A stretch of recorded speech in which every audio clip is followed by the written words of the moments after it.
This Sunday is the Australian Grand Prix. I'm going to be there. We've also got Joe, we've got Matisse and Abby, and it's going to be brilliant. You guys going to be waking up in time? I'm ready. Set the alarm already, mate. Let's go. Let's go. Set your alarms for Sunday. It's the big one, the Australian GP, here on Track GP.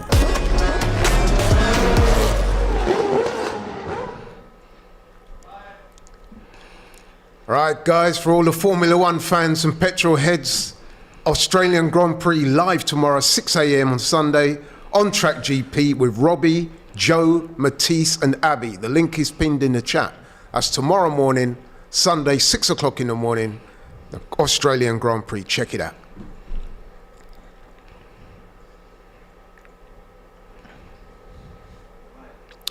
And hi, everyone. Welcome, my name is Laurie and it's my honour and pleasure to be able to welcome you along to another DR Sports production.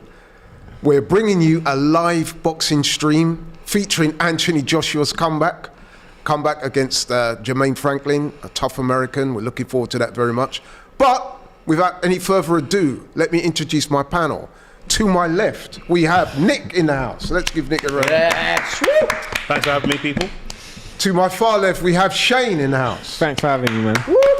Back again. And also, my big friend, tell the people who you are, bro. I'm James. I'm James. Thank you very much for having me. First boxing stream that I'm on, and it's an Anthony Joshua fight. Does it get any bigger and better than this? No, it doesn't. This is it. Maybe we should have had you in this side of it. But listen, man, I'm looking forward to this very much. I've been looking forward to it all week. But before we get into it, I just would like to say that the chief support is about to start. Two behemoths in the ring. Fabio Wardley from Ipswich, England. He's the current British champion. He's squaring off against an American. Very game Coffey. American. Shane. Yeah, very game American. Michael Coffey, you know, he's always in scraps. You know, he's had a few tough fights, but to be honest with you, this is actually a really good fight for Wardley, because in my opinion, one of the things that you're going to actually see is a lot of people in America actually rate Michael Coffey quite, not highly, but they just rate him as like a good, tough opponent who's always going to give people rounds. So it's someone who's people are going to it's like a good gauge to see where he is and to see where Fabio Wardley is. But is he still signed by Dylan White? Who, Wardley? Wardley. I think so, because Dylan White's in his corner at the moment, so I'd imagine so. And yeah, like you said, Coffey is someone that reminds me a little bit of a Takam. I don't know if you like that comparison, but because Wardley's banged out a few opponents quite quickly and easily, so he needs to get some rounds. Just one of those durable dons that is just going to take everything. Although he's getting pieced up right now, I've got to say, Wardley pushing him back. You know what's funny about Wardley? It's like he waits to get struck before he actually fixes that switch. Like he actually needs to get hurt before he actually starts fighting. In his last fight when he fought Gorman, like he actually got rocked before he actually got the knockout. So I think that's a lot. I think that's the same with a lot of fighters, though. You need that punch in the face just to wake you up, because otherwise you're having a technical boxing match. Sometimes if it never gets going, it feels like a bit of a spar. But once you get, not necessarily you're rocked completely, but a good shot just to wake you up and get that blood going, get that animalistic nature. A fight that I would advise everyone who's watching this live to go and watch of Coffey is him versus Jerry Forrest. I don't know if you guys saw that fight. That fight was an absolute barn run. Literally just two pub dudes swinging it out. As a really, really entertaining fight to watch. But it's interesting you mentioned Jerry Forrest, because he's one of the names on Jermaine Franklin's record. Who's fighting AJ tonight. That was considered one of his better wins. Before he fought Dylan. So yeah, definitely.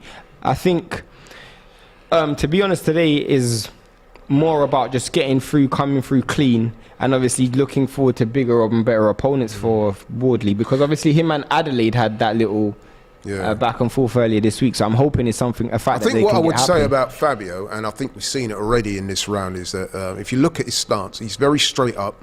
He doesn't move his head much, which means that he can get caught. He likes to dip a lot as well. If you look, he dips at the hip as well. His defense is not great. No, I wouldn't say style. No, but normally British fighters have a very high guard. He fights with a low left hand, so it's funny you're talking about British styles and British coaching. You came out with quite a howitzer before about British coaches not being up to par. Okay, I'll step in here. Shane, you're going to have to defend your I corner. have no problem defending myself. Tell the people I have what no you were saying defending- off air about. No problem. Terrible, defending was myself. it? Useless.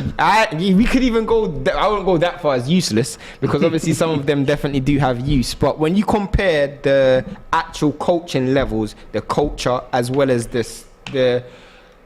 the way they actually improve and the focus that they have on their fighters, I think British trainers in general just have a lower standard when you compare them to other trainers around the world, whether it's Latino trainers in Mexico or American trainers. Even if you obviously I won't say Eastern European because the only really successful Eastern European trainer that we've seen on a wide scale is Lomachenko's father Anatoly. He's probably the only one. But in America itself, whether it's Canada or Mexico or in America itself, the United States, the level of coaching, the focus that they have on detail, and I've actually been to gyms in America, I've been to gyms in this country, and it's just night and day. I must say, your energy on air is not quite the same. Yeah, it is quite the same. I was hearing useless, terrible, no style. I don't want to hear you out. The premise to my statement, the premise to my statement was very, very simple. I said, elite. You said you don't rate them. No, I don't rate them. And elite fighters in this country,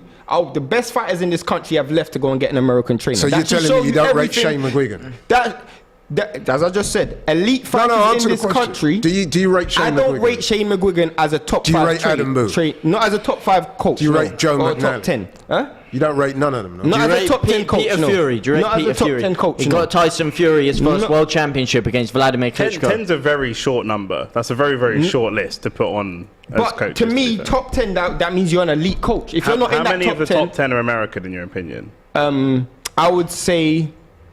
When you think about like American, are you talking about Mexican as well or just American itself? Just American. I would say probably 6. Okay. Yeah, I think, look, you got a good point about there being more of a wealth of high quality coaches over there. But you were talking about fighters moving over there from England and stuff, or from the rest of the world, more moving over to America than England. Because there's a higher level of coaching. But that's for multiple reasons. Historically, there's been a lot more money in the boxing scene over there. It's been a lot bigger than it is. It's really rejuvenated recently in Britain, but there has been a lot more investment over there. They can invest more into their coaches. They can invest more into the infrastructure, everything. And it's a better place to live if you wanted to get involved in the gold mine of boxing before, which was in America. So there's a plethora of reasons as to why that coaching could be better. It's not strictly just because of the British style. But I feel like the biggest reason is culture. The culture in, like, if I forget pros, because I've actually, whether it's pros training I've seen or amateurs, if you look at their children, the way they're groomed from like 7, 8, 9 years old, what the focus in America is different. It's not about, okay, just be as fit as you want, just go on a heavy bang as hard as you can. They focus on defensive structure. They focus on actual technical aspects in boxing that you don't see in this country. That's based, and I have no reason to have to say America is better than England. It's just based on observation. If you don't mind, Joe, I'm going to cut in here because you both make some salient points. Right, so let me just start with myself. So some of you guys will already be aware, but I've used to box at quite a decent level as an amateur. I'm also a qualified ABA coach. And I've attended a lot of gyms over the years, both in this country and in America, and I've studied the training methods of the coaches there. And what I would say, and Shane, you do make some points when you talk about the culture being different and the attention to detail in the American coaches is a little bit different. So for example, when I was boxing, and that was, quite some time ago, the emphasis used to be on getting somebody as fit as you could and giving him basic instructions and asking him to go out there and do it. Whereas when I went to America, I did note, as Shane would say, they were a lot more attentive to detail on things like defense, footwork, and stuff like that. So, yeah, I think they did place a higher emphasis on skills back in the day. But I do think that the gap now is closing. And I'm also of the view that a lot of say a lot, this so-called saying that American coaches are the best is a little bit overrated because I'm seeing now that the rest of the world is catching up. I mean, you've only got to look at what's happening in the amateurs. The Americans are not producing a lot of the top amateurs now the way they did years before. They're being caught up by the Cubans, by the Eastern Europeans, and even ourselves. We're producing just as much, if not more. They're producing high-level pros, though. So, Nick, what do you want to say on that? Yeah, I think America just generally is a bit more of a melting pot of culture than Britain is. Obviously, we're an island; they're connected. I really rate a lot of the boxers and the coaches that come out of South America. They're very, very close to North America. So I think the culture is a bit more of a melting pot, and I think we see that across multiple cultures where British culture is very, very rigid, and even if there is something that is quote unquote seen as better, they will be very reluctant to adopt it until such time as it is completely necessary. So I think it makes sense. Wardley's pinned up here. I did say to you before that Wardley's defence is not the best, and we're seeing that right now. Well, he has his head movement. He's been clipped a few times. For me. He looks hurt. Yeah. He's holding there. He look hurt. The legs look a little bit wobbly to me. Coffee is funny because look at the legs. He's taken Wardley's best shots already, so he's still standing, and he's used to being under attack. So he looks a bit tired, though, man. For me, Coffee, man. He needs to. He's got his mouth is open. Yeah, he might be, but he's used to being in this position. This is round 3. This early on in the fight, you shouldn't be that gassed out. I think he just expended a lot of energy in the corner trying to get Wardley out of there. That's why he'll come back with a second win. Yeah, but it's 1 minute into the round. He shouldn't have expended enough to be out of it. He doesn't look in the best shape, to be honest. That's very true, but what you look at him, man. He's stumbling all over the gaff. What you got to understand is he's used to being in positions like this. Like, he's been in fights like this a lot, so he knows how to defend himself. He knows how to protect himself. Trust me, this is something he's very sound. He's moving really, really well. This is what I'm saying. This is the way they're schooled and coached. When they're under attack, they do not panic. You do not see any panic in him at all. He's still tired. Let's not make this a British versus American thing for the rest of the to be honest, the reason why British fighters have been taking over the heavyweight scene recently.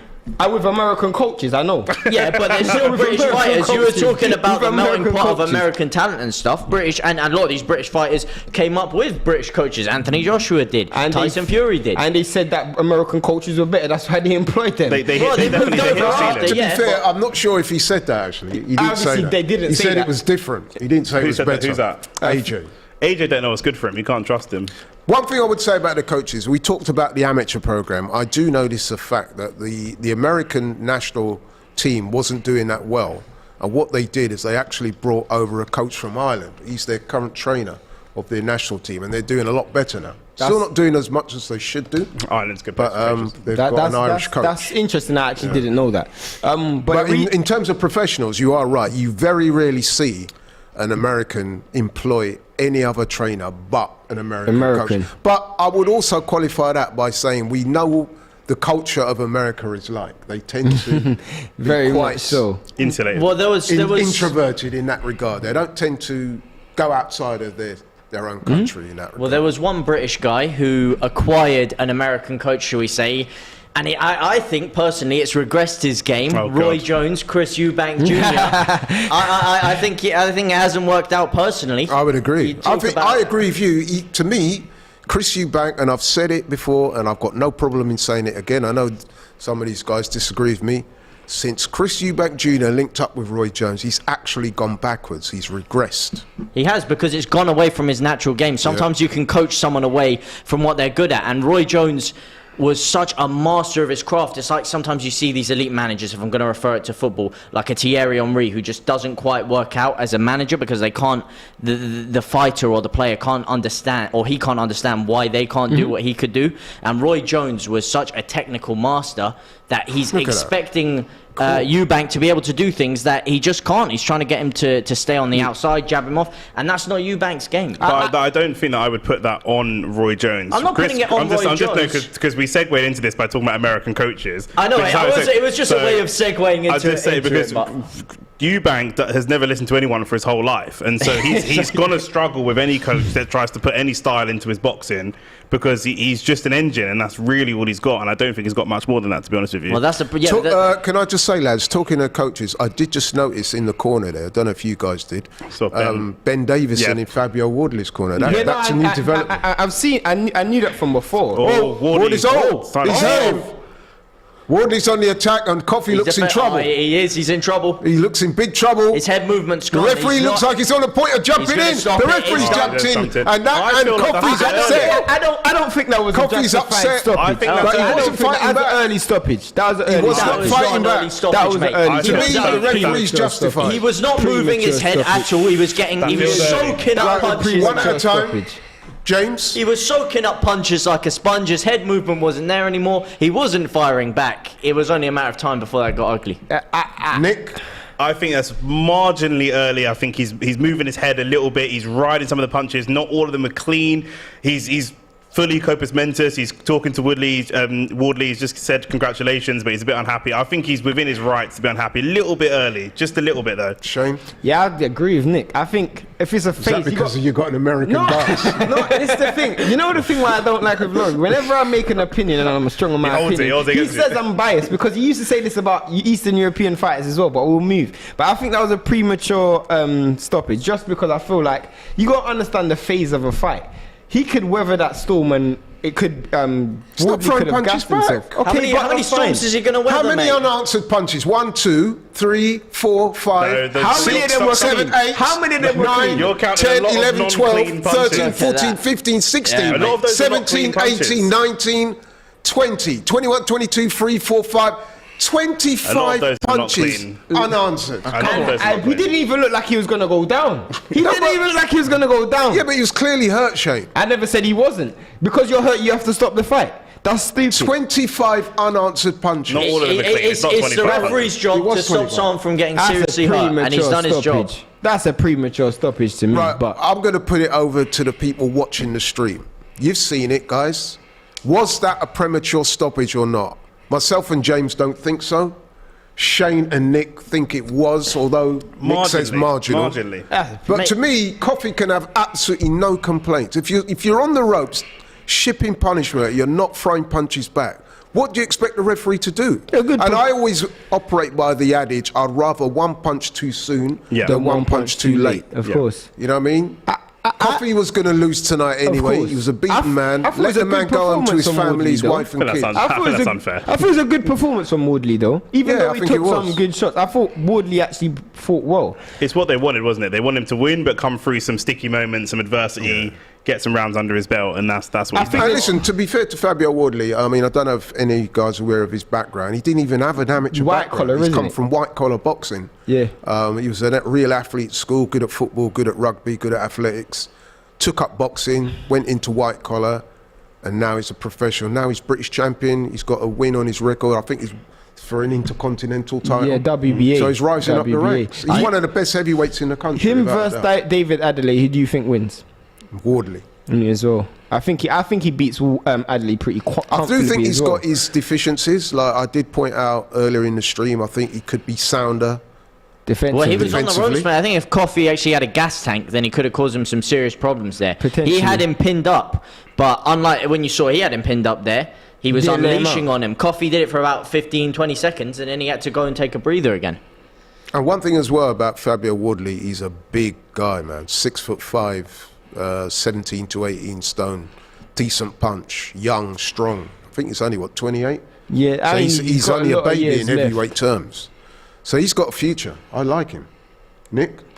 Yeah, I think he's good. Obviously, it's just one of them ones. I think it's inevitable that he's going to rise through the ranks, then come unstuck when you just don't quite have that experience. We see it with Anthony Yard, where he's capable, but just not quite able to get over that final hurdle. And I think that little bit of experience and being raised in the boxing culture can count for so much when you get to the Definitely. You get to make the a final good point. hurdle. I mean, they have to match him correctly. You don't want to get overly ambitious too quickly. How old is he? 28. So there's a bit of urgency there as well. No, not really. No, Don't think so? No, not for Heavyweights heavyweights. can retire Heavyweights tend to mature late. They do. It depends how long. And like you said, he didn't have an extensive amateur record, so that will He go had in no his, amateur record. That's what I mean. Yeah. So that will go heavily in his favour because he wasn't getting beaten up so much when he was younger. But will he be able to learn enough in that short time? I mean, even Anthony Joshua is coming up next. He had more of an amateur record. He did. He went to the Olympics, but he started boxing 19, Went 20? to the Olympics. The man's an Olympic gold medalist. I know, bro. exactly. Exactly. He won the Olympics, but when he first went into the Olympic team, he'd been training for like a year. Yeah, that's And he true. went straight in. He didn't have a big record, and you saw it in the first Ruiz fight, how he just has that technical gap that even he hasn't made up on. Is it going to be too much for him to make? But Right, you segued nicely into it. We've got the undercard out the way. Now let's talk about what we're all here to talk about. AJ versus Franklin. So let's set the stage, man. This is a huge comeback fight for AJ. He's coming off back-to-back losses against Alexander Usyk. The last loss back in August. We saw what happened in the ring. There was a big meltdown. A lot of people thought that might be the end of him. To be fair, he's come back now, months later. His opponent tonight, Jermaine Franklin, good fighter, only lost once. He also lost his last fight to Dillian Whyte, a fight that I actually watched from my hospital bed. I was in hospital at the time, having surgery, following surgery. And I'm going to be honest, man, I thought that Franklin beat Dillian that night. It was a controversial one. It was a controversial one, but I thought he did enough to win. Dillian got the decision. To me, that was home cooking. But here we are tonight. I think it's a good opponent for AJ, and I'll be interested to hear your thoughts. Let's start with Shane. I mean, I agree. I think it's an amazing opponent. I hear a few people criticizing AJ for the level of opponent, but let's be honest.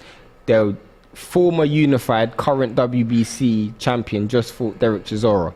So if he's allowed to fight Derek Chisora, why is AJ not allowed to fight Franklin after 2 defeats against Usyk? I think this is an amazing opponent. I think he's game. He's definitely come to fight. And to top off it, I didn't actually know this, but Franklin had a 9-5 before he fought White. And that should show you the level of attention that he is going into this fight. He's going to have so much more focus. He's going to be game. But I feel like this is the perfect person to build your confidence and test out a new style. So I mean, even look at his physique difference, Franklin, from the last fight.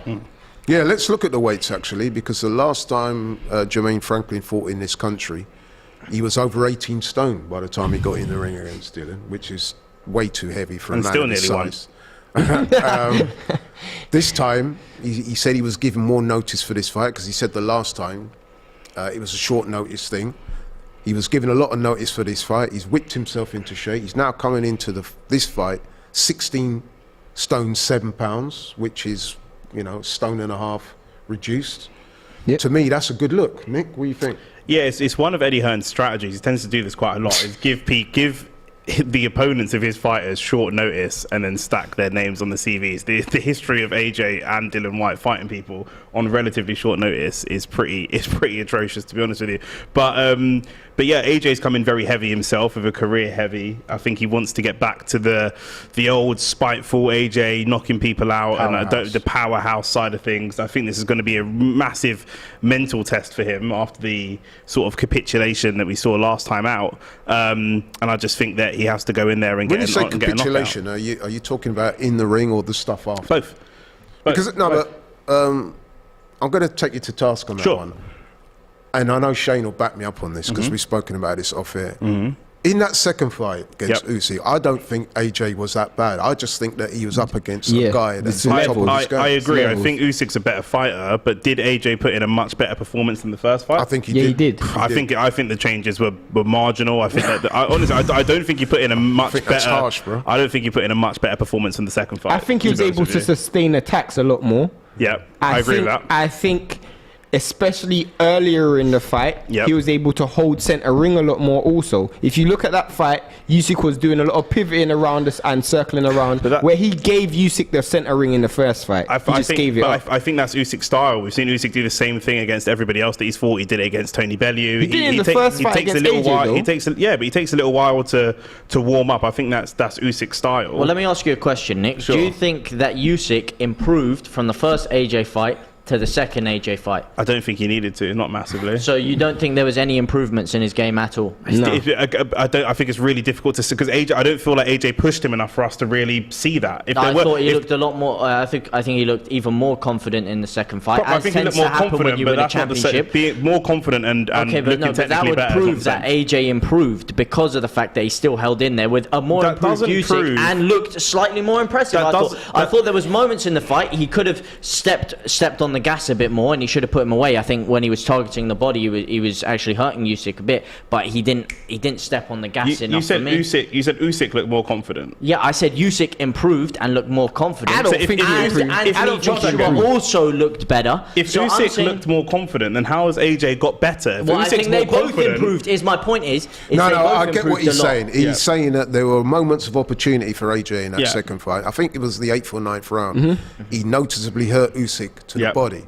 And I remember at the time watching it in this very studio thinking, you know what? If AJ really turns it on, he might have a chance here because he was losing the points. That's the point I'm talking about. AJ has never been a one-hit quitter. He's got good power, very, very respectable power. He's a combination fighter more than a one-hit quitter. What he used to have in the early days was that killer instinct. As soon as he hurt somebody, he would go in and clean them out. Yeah, and but that what we're killer saying instinct is he was in against Alexander. That's not your normal guy. Once the guy's hit, once the guy's hurt, and you saw the opportunity to finish him off. We're not talking about any guy. That's one thing I agree with everything you said other than that statement. Because every other fighter, when you get them hurt, they're holding their feet. Like you see other heavyweights do. When he hurt Usyk, watch that round again. He circled and pivoted left, right. He showed so much angles. You're not getting that from any other heavyweight. Exactly. So you can't gauge him on that. But what I will say is I don't think Usyk improved drastically. What I do think is he became more acclimatized to the weight. So because of that, that's his third fight, and I think in a short period of time where he's actually at this weight class. So he's going to feel and look much more stronger. So a lot of his shots that he was landing, and you can tell he could take much more shots than he could. Because when he was fighting Chisora, the level of punches he was taking against Chisora, I think he wouldn't have taken those shots against AJ if it was the same Usyk. You see my point? That's my point. Now, I'm not saying he was drastically like a crazy different fight, but I'm saying because of the slight improvements he made, and then for me, I still think Joshua did better in the second fight. He's fighting against an arguably a slightly better Usyk as well. Then that proves the fact that I think Joshua did improve. Got you. I don't think he improved enough. I think Usyk is just the bogeyman for him. I think, look, people are ignoring the fact that styles make matchups. I still think he has a shot against Fury. Even though, ironically, I think Fury beats Usyk, I think Anthony Joshua has a better chance against Fury than he does against Usyk. Because Fury isn't that same kind of middleweight guy that we're talking about, the body of a middleweight. He's the Kronk Gym Fury now. He's sitting down on his punches more. He's not that same tippy tap dancer fighter that fought Klitschko the first time. So I think people are writing Joshua off too soon. I just think Usyk, pound for pound, I mean, that guy is just... No, Usyk's a special talent, but I worry about AJ and his mentality. I do worry about the killer instinct. Hopefully, I'm a fan of AJ. I don't want people to watch this thing that I'm not. I hope he goes in there and tucks this guy in and puts him away early, but that is the concern that I would have. Did you see his interview with Chisora recently, actually? This is what I thought was really interesting. Chisora is basically saying to him, we want to see the guy that had the meltdown after the fight, that last 10 minutes when he was going crazy. We want to see that guy in the ring. And he was basically saying, yeah, look, that's the real me. I know I'm calm and composed and stuff, but that part of me is the real me. And he was basically saying, look, my plan is to unleash that, but in the ring. He's been saying that for 3 years. I would say whatever comes out of Derek Chisora's mouth, take it. No, I'm saying AJ said that to me, and I want to. With AJ, one thing I know, and this is one thing I am certain of, and I'll bet it, he's holding his feet in this fight. You're not going to see that Ruiz style. You're not going to see that what he was trying to almost gauge a mixture in the Usyk fight. He was trying to box and fight. He is holding his feet, holding center ring and taking it. He's taking it to Franklin. And obviously, with him being with Derek James, he's just going to establish that dominant style even more. He will be able to do that because Jermaine Franklin said he's also coming for a knockout. And you see the way he's trimmed down, maybe he is actually coming to put a knockout. Whereas with someone like Usyk, not that Usyk's not coming for a knockout, but he's a much more technical and move boxer. So he's much harder to knock out. So you'd expect AJ to hold his feet there. Speaking of him going down in weight. Let's talk for a minute about Jermaine Franklin. Let's spend a few minutes talking about him. I'll give you the receipts on Jermaine Franklin. So he's age 29. Born in Saginaw, Michigan, USA. Anyone know anyone else famous from Saginaw, Michigan? No. You're going to give us a name, aren't you? I'm going to give you one. Stevie Wonder. Okay. Yeah. Right. So he's that's got dreadlocks as well, isn't it? Yeah. So Jermaine Franklin, 29 years old. Boxer, Stevie Wonder.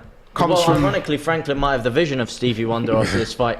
Comes from Michigan, which is as Shane will tell you, known for producing boxers. Top There's a fighters. school of thought out says the Midwest of America produce the best fighters. But hey, we'll soon find out. Probably true. 6'2" in height, 16 stone 7 pounds tonight. We said he slimmed down a lot from the last time. Reach 77, which is not that great. 77 inches, not that for a guy that tall. It's not that. Not that the reach isn't that long. Yeah, look at the size difference, man. Yeah, and there is a note. I'm going to touch on that later.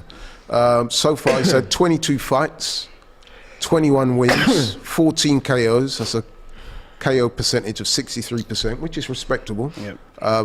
No draws, 1 loss.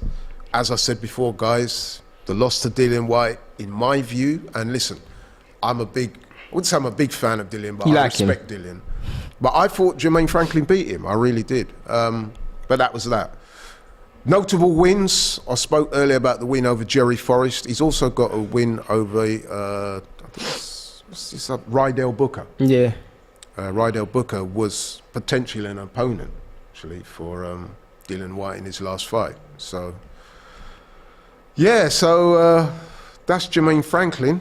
You know the funniest thing with Franklin, and it's so funny because I actually want to see how he's going to perform. Because even though I'll say I want AJ to win, even though I want AJ to win, I actually feel like when AJ wins, people are just going to throw Franklin to the wayside. I actually feel like he's got really good fundamentals. And I don't think AJ's actually going to get the credit for the win, because I actually think if you look at Franklin on face value in terms of what he can do, I think for his size, he's got decent head movement. He's got really good hand placement.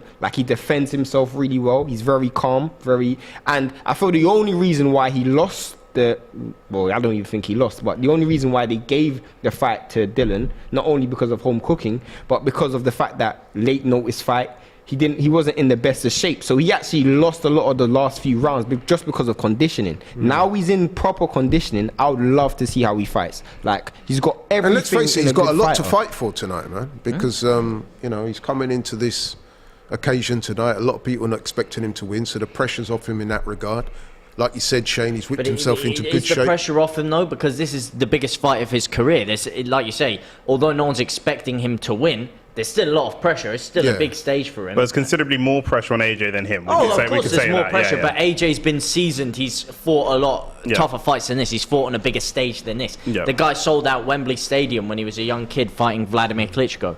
I mean, look at him warming up on the pads. The first thing that strikes you about Jermaine Franklin is he's got that relaxed American style. That's something that me and Shane spoke about, that when you're in the gyms over there, they teach you how to, or try and impress upon you, the need to relax and to let the punches flow off the jab. And that's what you see him doing there on the pads. And when you saw him fight Dillian, you could see that he's quite skilled, you know what I mean? Even when he got hurt, look how calm he was. He didn't panic. We saw how AJ was when he got hurt, and we saw how the difference is in terms of mentality. When he got hurt against Dillian, he bounced off against the ropes, he went straight in and tucked in and grabbed. He done the right things to stay in the fight. That's something that you just learn just being in a gym. And I feel like a lot of people are underestimating how, I feel like it's just a lot of natural talent that Franklin has. Obviously, I don't think he's going to win, but I don't feel that should be underestimated. I do think he's a good fighter. Again, he didn't actually take up the sport until quite late, Jermaine Franklin. How old is quite late? I think he was in his teens when he took up the sport. But again, this is where I think that, I know you guys disagree with me, but some of AJ's mental frailties, I know we could say maybe talking about maybe listen, the guy's a world heavyweight. He was the world heavyweight champion. He's not some mentally weak guy. You're comparing him to the elites of Tyson Fury, and maybe he's not quite as mentally strong as Fury. Don't rate Fury's mental strength either, to be honest with you. Hold your fire there. Let me press you on this, because to be fair, ever since this stream started, you've been berating AJ for his counsellor, that's lack of mental strength. Who's talking to me? Yeah, you. Oh, okay, cool, yeah. I'm talking to you, yeah. So tell the people, why do you have this opinion of AJ? And listen, you're not the only one. I've heard other people say it as well. I want you to articulate why you... My concern is that are there going to be flashbacks? If he gets himself into trouble, are there going to be flashbacks of the first loss against Ruiz? Taking someone, this fight isn't on short notice, but taking someone that the jeopardy is all on AJ, where the guy is better than what people were given credit for, like Shane said. So there's an extra pressure there where in the world of boxing, we know that Jermaine Franklin's very good and he's a very respectable opponent, but in the world of the casuals that are watching at home, maybe he's not. So everything that Franklin does that's good in this fight will be amplified. Does that make sense? No, but I want you in specific to articulate the reasons why you think that AJ is mentally weak. You actually used the word mentally weak. Well, okay, I'll retract mentally weak, but I don't think he's as mentally strong. I don't think he's as mentally strong as some of the heavyweights that maybe I grew up on. And obviously, we live in a different time. People are different, but I think that I agree with that. When I'm watching him, you know, he's moved away from what he was good at. Like we said before, in the early days, he was very spiteful when he enjoyed, you know, he'd be sticking his tongue out at people when he was hitting them, and he had a bit of a nasty streak. And I think that they've tried to make him more palatable for the British public, and they being Eddie Hearn, and that has sapped a lot of that. Actually, that's a good point. But he said that one himself. second, and that sapped it. I know he said it himself, but whether or not he can get back to what he originally was is a totally different conversation. He's now got 3 losses on his record. 3 losses? 3 losses. He now has 3 losses on his record. 2 to the same guy, though. 2 to the same guy, 1 against Ruiz, and you know he has traditionally struggled with fighters that are smaller than him. You said that you think that AJ might beat Fury, even though Fury might beat Usyk, and maybe Usyk beat AJ.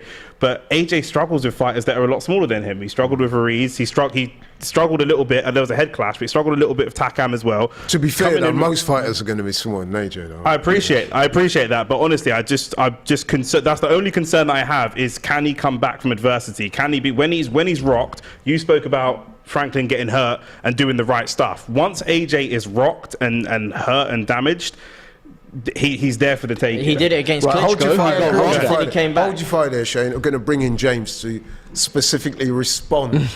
Try and keep it just to that point, 'cause there's a lot we got to say. First of all, you spoke about him getting rocked. Does he have the fight to come back? He did it against Klitschko. Is he the same man since he got rocked by Ruiz? That's an argument. You were talking about his mental strength. Just because you're comparing him to the elite of the elite, it doesn't mean this guy isn't mentally strong to bring himself at that late of an age, to get himself to the point he is. Yes, he's changed his style. Yes, he's not that same brawler, but he said himself, he got bored. The reason why he said he changed it, he didn't want to just be the guy with the big left hand, the big straight right down the pipe. He wanted to be more technical. He was getting. He said he would get bored trying to do this kind of thing.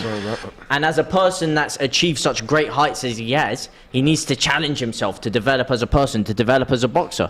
So I don't think it's a matter of him getting rocked and getting scared and suddenly starting jabbing around. I think he just realised after that first Ruiz fight, I need to develop my game because there are deficiencies. He came into the sport late, but I think to say he's mentally frail and he can't come back. I think you're both correct, but I feel like, especially, there is no one here that can say that we haven't seen mental vulnerabilities in AJ. We've definitely seen it in fights. We saw it at the end of last fight. Exactly. But in my opinion, I'm giving him the benefit of the doubt because, again, this happens a lot in boxing. When you reach the pinnacle, it's very hard to re-motivate yourself. He's got a lot to fight for now. A lot to fight for.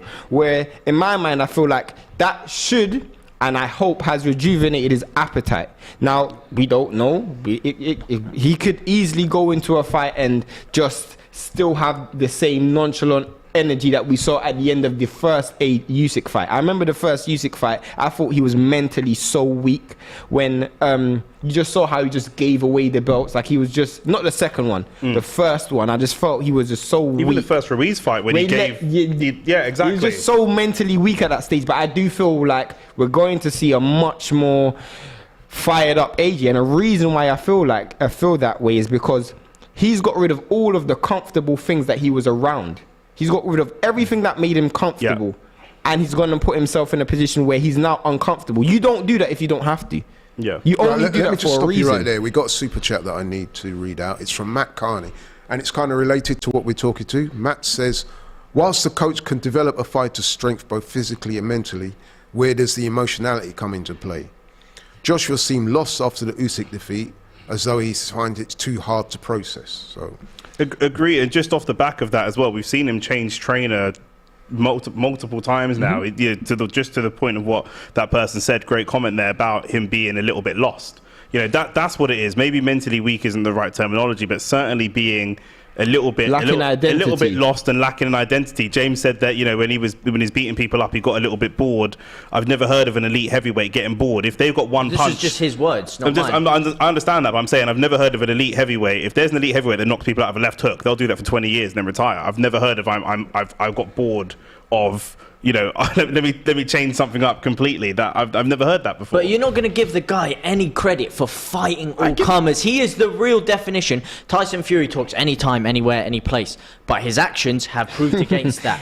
Anthony Joshua didn't have to fight Usyk the first time. He could have held off for the bigger money. He's fought every single person that he's had to. That is a sign of mental strength if I've ever seen it. I totally agree. I do agree with that. That's a very good point. I'm an AJ fan, by the way. I hope he wins. I want him to win. But my concern is when he faces adversity in the ring, not necessarily outside the ring, he's done amazingly to get to where he's got to. But once he gets rocked and once he gets damaged, most good heavyweights are going to go, I smell blood, and look to finish him off. But the truth is, the funniest thing is when things go wrong, and this is supporting your point, when things go wrong, naturally in any sport, you see certain people just revert back to type. With AJ, when he actually gets hurt, he actually goes further within his shell. I hope I don't see that. That's one thing I hope I don't see. Like, with AJ, you can clearly see the confidence that he had at the beginning of his career and transitioning to become world champion. And I'm glad you brought up the Klitschko point, because in the Klitschko fight, I feel that his level of confidence after getting dropped to get back up, he was still a very, very confident person, and he had never tasted a loss before. So in his mind, he was still an invincible fighter. We've got a couple of people in the comments saying that AJ's been ducking Fury and Wilder.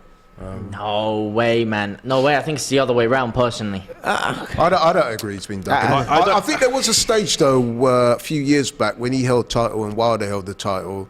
I was a bit disappointed that fight didn't get made. To be fair to AJ, it did appear that he wanted to fight, although his promoter manager at the time, Eddie Hearn. If you hear what Eddie Hearn said, the guy apparently they offered 50 million for the fight. He sent him, Eddie Hearn, his words, an email just with like 50 million, no contract, whatever, just saying like 50 million pounds for the fight, and he tried to negotiate it and stuff. And then you look at Wilder himself. When did he? Everyone's giving him credit because he took the Fury fight and didn't do the Anthony Joshua fight. So then they look at that and they say Anthony Joshua's ducking him. But when did he take the Fury fight? When he was 30 stone or whatever, and he didn't think he was any kind of challenge. He was at his weakest. That's when he took the fight. If Fury had never retired from the Klitschko fight and he was still in his prime as he was, would that Wilder fight have happened? I don't think it would. I think it will, and I feel like a lot of people, and Laurie, you should definitely know this. In fact, everyone on the panel should know this. Boxers are very, very, very delusional. They will never feel like another fighter can defeat them. So you rarely see a fighter, not saying it never happens, but you rarely see a fighter outwardly avoid someone out of fear. 9 times out of 10 is due to some form of promotional issue or financial issue. It's rarely down to fear. Like, I can go to many, many examples, and I feel like when you brought up the Wilder and AJ situation, I was disappointed as well that fight never took place. And I feel like sometimes when you got a really big fight and you got so many hands in the pot, that's what the problem is. And I actually think if you actually look at the landscape, I don't think Wilder's scared of AJ, and I don't think AJ's scared of Wilder. It's the old mantra of get the easiest fight for the most money.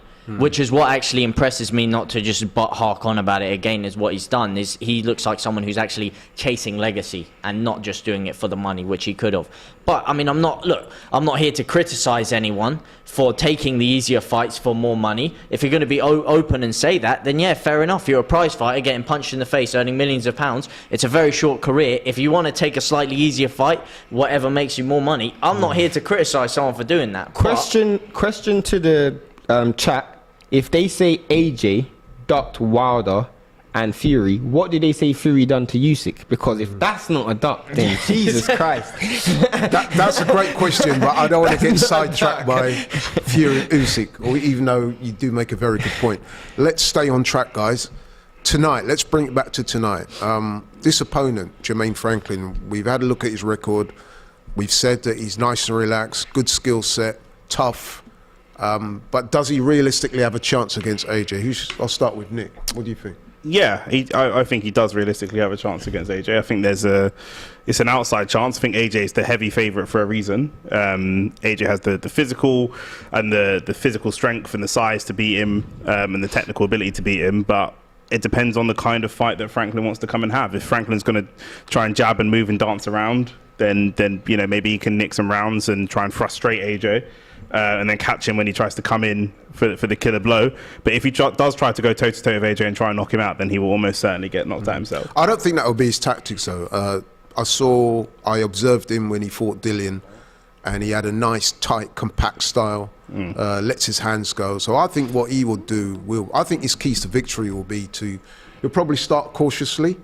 He'll be a little circumspect. He won't want to get caught with any big shots too early. Pick his moments, innit? Yeah, he'll try and use the ring, like Shane said, pick his moments, try and take the emotion out of the fight, be defensively responsible, and just establish a steady and progressive work rate. I think what he will try and do is get out the earlier. He will know that AJ's looking to be aggressive from the get-go. Yeah. So don't be surprised if you see him be quite negative in the early rounds. Tuck up, take a few shots here and there.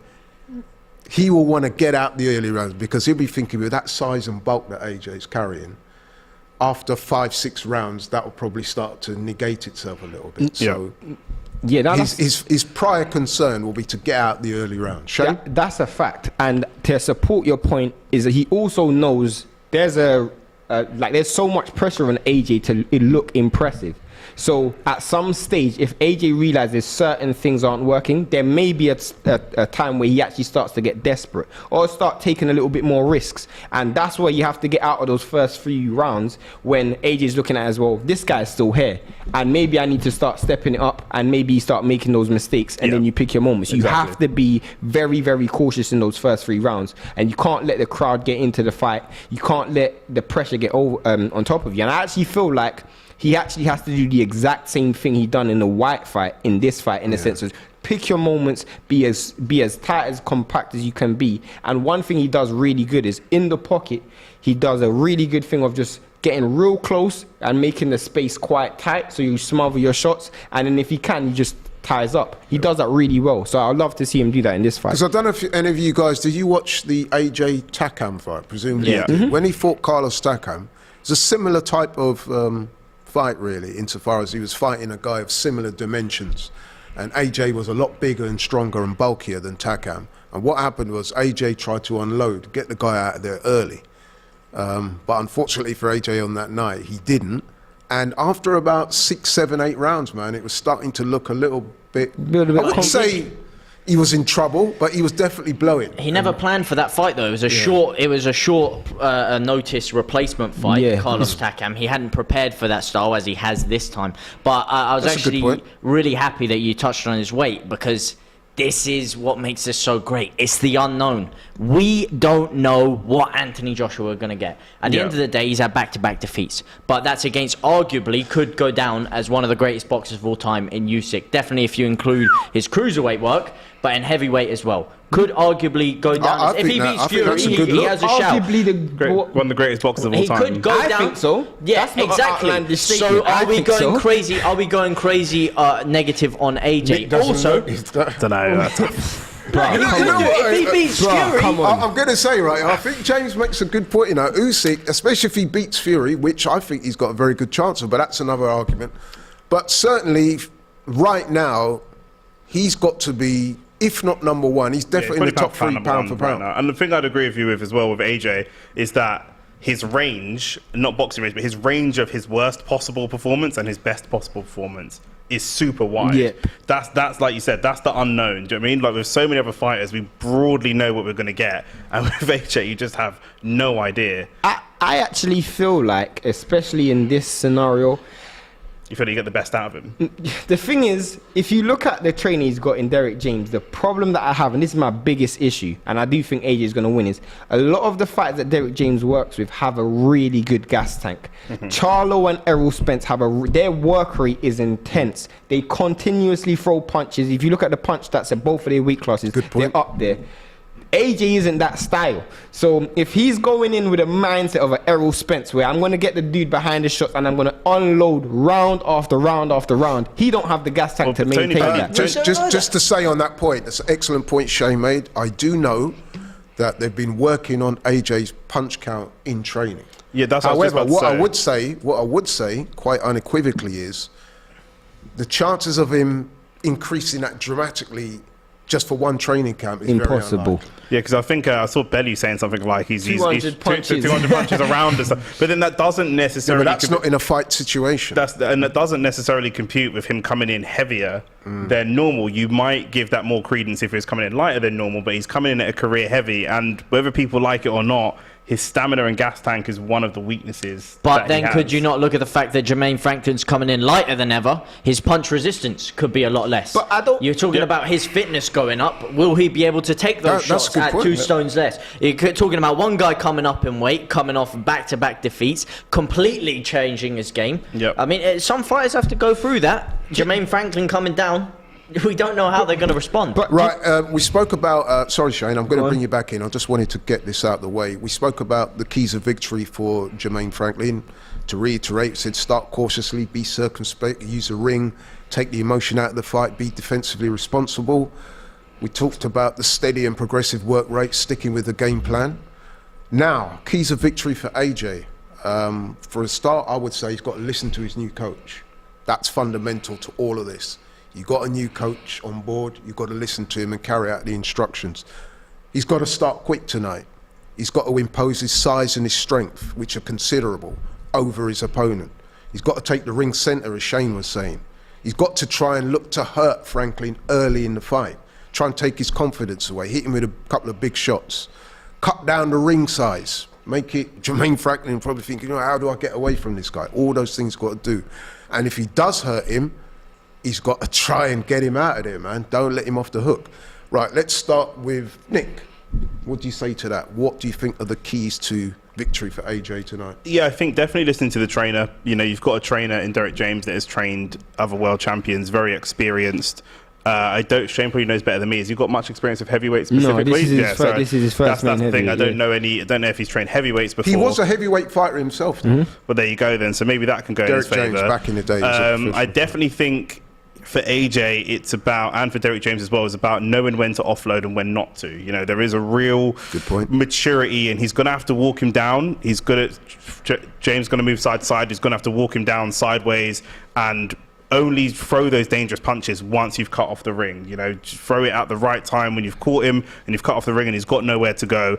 And like you said, I don't know about going for the jugular early. I would probably look at this as a kind of prepare for a marathon but be ready for a sprint. But I do agree with hitting him with one of your best shots early. You know, make him mentally afraid of that power. You know, make him almost second guess himself. I think those are the things that are going to make you win, and just establish that respect. He's in a home crowd. He's the ex-world champion. And, you know, absolutely. He needs to establish that dominance. By the second or third round, he's got to have Franklin thinking, damn. Yeah, exactly. When he's walking him down, Frank has to be thinking, I don't want to get hit by this punch. What I think, and you brought up James, and if you, like in boxing, it's a very important thing. He lost a lot of weight. And I was going to say that literally in response. I actually want to see AJ work his body as early as possible. Reason being is because when you're carrying a certain amount of weight, that's also a layer of protection. You don't have that layer of protection anymore. Work that body. And if you do get tired, body shots are like money in the bank.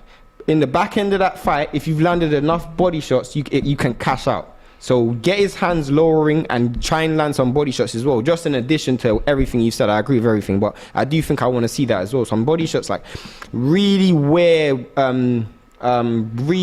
Franklin down. I think that would be one of the best. And let's face it, we did see Franklin tire. I mean, okay, we did say also that he was given short notice for the Dillian fight, so he wouldn't have been in the best of shapes. However, it was noticeable that his output was less. Yeah. And that was a 10-rounder. So, you know, I thought that AJ, with that size and strength, if he imposes it on him early, by the halfway stage, man, really, Jermaine Franklin should be feeling the pace. And the adrenaline of fighting on such a big stage, that's going to wear your gas tank out as well. Well, I think that's less of a factor for Franklin, because he seems like quite a relaxed guy. As I said before, he's away from home. Absolutely no one's outside of his immediate team. and his friends from Saginaw in Michigan. No one really thinks that Franklin's going to win this fight. So that takes a lot of pressure off him. I think it's literally a carbon copy of how it was against Dylan. No one gave him a chance in that fight, and he was under a lot of pressure. There was a lot of people in the stadium, and he went there, and he didn't even care. Like, I think the only difference this time, you are right, I think the only difference this time, though, is that we now know exactly what he is. Whereas before, he was very much an unknown quantity. No, but it's also Anthony Joshua. It's a 10 times bigger fight than Dillian White. In terms of global appeal. He didn't show any signs of any, like, nervousness. He didn't seem overawed. Yeah, nervousness at all. Even in the press conference, weighing, he just seems calm, relaxed. I've got to admit, I do like Franklin's demeanour, because he's not in your face or anything like that. He's not a stereotypical American. Just coming to work, literally. Well, shades in of some Lennox ways, Lewis yes, almost. and in some ways, no. No, insofar as he's not into any of the histrionics and the beef and all that type of stuff. But what I do like about him is that he seems quite relaxed, takes everything in his stride. He doesn't seem scared of AJ. He doesn't seem in awe of him. Obviously, if he gets hit on the chin early, you might see a different side of him. But his body language and his demeanour, I like his composure. I think that makes for a good opponent. And I'm hoping, listen, man, if AJ comes in and blows him out in a round or two, it's going to look great for AJ in terms of aesthetics. But I would like to see him be taking a few rounds tonight. We want to see what AJ's got left. I think for him, though, he needs to knock him out. AJ's brand has been built on his knockout power. It's been built on exciting ability. It's not been built on his charisma outside of the ring. It's not been built on him doing a Tyson Fury and entertaining people on the mic. It's been built on pure, exciting fighting in the ring. And if he doesn't go against a guy like Franklin, I mean, look, he's damned if you do, damned if you don't. If you don't beat him, people are going to be slating him. If he does, you should have beat him. You should have got him out there earlier. And I think for him, I mean, you look at the Kubrat-Pulev fight. Look, it took him a long time to get him out there. He gassed out in the middle of the fight. He came back after. In a fight like this, I think he needs to use his physical advantages. He's nowhere near as tricky as Usyk was, and he has to bully him for me. I think you know he has what? to get him Some of out those there points early. you made are being reflected in the comments. Some people are saying this is a run-of-the-mill fight for AJ. He should walk through him. I don't think he should, but I think for public perception, for his brand image, I think he needs to. But that's the jeopardy. This is how he ends up. Not he ends up losing fights, but sometimes this is how he can end up. Not just the pressure, but we forget that when he lost the first fight to Ruiz, it's when he had him damaged and he went for the kill. And as he went for the kill, he got caught, and then it all flipped on him. Yeah, but do you know what I mean? people criticised him for coming back in the second Ruiz fight and playing it smart and jabbing it around and using his size and his reach. They said, look, that man knocked you out. As a man, as a boxer, you should do a Lennox Lewis, come back on the rematch, spark him out of there, get him out of there quick. People criticised him for that, and I think now he's realising, maybe I do need to incorporate some of that, some of the spite you were talking about earlier, some of the nastiness. But that's what I'm saying. Will he mentally just? But I don't want him to. Yeah, the mental weakness. I don't want him. The last time he had somebody hurt and went for the jugular for the finish, he lost. So we haven't been able to see it. We haven't seen him. What, Kubrat-Pulev? Obviously, the Ruiz fight. I mean, not the last time. But so can he get back to that? I don't think, though, and I feel like some of the people in the comments are being slightly unfair. Slightly? Wow. The reason why I'm saying slightly unfair is because the standard that we're setting for AJ is not the standard that we set for other fighters on a comeback fight. It's not just a walkover, knockover job, because for me, AJ is damned if you do, damned if you don't. If he knocks him out over in one round, people say this guy's just a bum. Yeah. And it doesn't really gain you anything. Exactly. Personally, I'm like Laurie. I genuinely want to see improvement. I want to see this. I want to see at least 6 rounds, and I want to see him actually show a process of a knockout, not just hitting him with one bang, it's over and go home. I don't want to see that. Much more to lose than there is to gain, isn't there? In the fight. I see what your point, but I don't 100% agree with it, because he's already shown him going through struggle in his last 2 fights. He's shown how he can weather it and how he can change certain aspects. It obviously wasn't enough to beat Usyk, but now he needs to show the killer instinct. I think he needs to show a different side of smelling blood and getting someone who he has all the physical advantages on, he has the experience on, he has the championship experience, he has every advantage over Franklin known to mankind.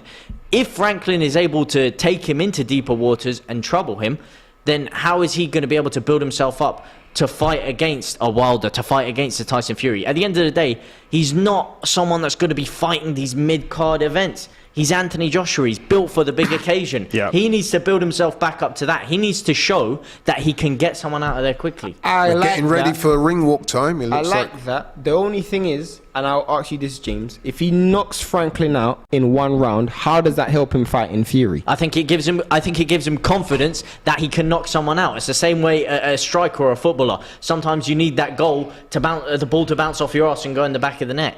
As a boxer, he needs to get his confidence back. He needs to show that he can unleash that brutal power and get someone out of there quickly. I do agree with James to a point. Coming out of this fight, what you want is a highlight reel, isn't it? Yeah, of course. Look at that reel of his arms. Jesus Christ. People want to see that. Got a crush. Destruction. You need to calm down, mate. No, we won't go there. This is Also, for anyone that doesn't know, palatable entertainment for the masses. James and AJ were like neighbours back, and that's why he's this like. No, we're not neighbours. The guy started off fighting in New Barnet, so I got respect for the guy. But. Listen, man, he's from the ends. The man's just giving his respect. The mean streets of Barnet, mate. Although it's funny because I do agree with you and Shane, more so with Shane, and I'll tell you why. Because, like you said, AJ's expected to go out tonight and crush this guy. I think that's a little unfair to expect him to just go in there, boom, boom, boom. But if he does, the positives of that is that people will look at that and think, wow, yeah, AJ's back. But like Shane says, if he does it in a round or even two, have we seen enough to convince us that, you know what I mean, he's back properly? And I agree with what James said about the standard for AJ being so much higher. Now, he's built this for himself because he was knocking people out before. But Tyson Fury's comeback fights, I know it was off after a long layoff rather than a loss, but he had some terrible performances. Otto Wallin. And there was another one as well. Sefer Fury, Tom Schwartz, horrible fights. Listen, I could take you back to the days of Tyson Fury when he missed an opponent and hit his own self in the face. Yeah, I think that was a hammer fight. But you know, he had some. You know, so definitely because it's AJ, because he does have that excellent highlight reel. You know, that's the standard that we hold him to. Do you know what I mean? And like I said, I just don't want him getting caught when he's going for that finish. Back, man, look at that. They said that they were struggling to sell tickets. Don't look like it to me. That arena looks sold out. Yeah, that's the thing. Lots of local schools though in there. Before, I wasn't like a few weeks ago. You're talking Anthony Joshua Franklin, like. You know, he's kind of there. I'm kind of excited. I'm thinking of other fights. I'm thinking of Tank Davies. I'm thinking of more exciting fights. But when it comes around, when I see Anthony Joshua in the changing room, it gets that big fight feel. You know, Definitely. The energy rises. And I think the heavyweight scene and the boxing scene in general, you need someone like him in there. And it's also, if he does go and bang him out in spectacular fashion, in say a third or fourth round, what does that mean for the rest of the heavyweight division? Are these fights back on? Are we back on for a Fury AJ? You said you think he fights Dillian White after. I didn't say that. Okay, yeah. If he destroys Franklin in a way, I mean, like you said, you thought White lost that fight. If he goes out there and flatlines Franklin instantly, does that White fight even make any sense? I don't know if it makes sense if that happens, but I do think that will be the fight you see next for AJ. I think because it's an easy fight to make. I think if he takes him to muddy waters, yeah, but if he gets him out of there quickly, I think Shane's point is obviously the guys with the belts are Usyk, which he won't want to fight because he's lost twice, and then Fury, where they've had problems making that fight. So without AJ having any belts, will Fury accept a fight with him? And he's just saying it's the most logical, likely fight. He will. And shall I tell you why he will? Tyson Fury won't. Money talks. There was money before. Saudi Arabia didn't end up making that Usyk Fury fight. They wanted Anthony Joshua. If Fury and AJ talk about making a fight in Saudi, even though I think it should happen in England, the money will be on the table. The money was on the table before. That is still the biggest. No, but that is the biggest fight in boxing right now. I don't care about the belts. AJ Fury is still a 10 times bigger fight. I'm not so sure, but I would agree with James. I think that's probably true. I think it's bigger than like Spence Crawford. I think it's 10 times bigger than Spence Crawford. In terms of the world appeal.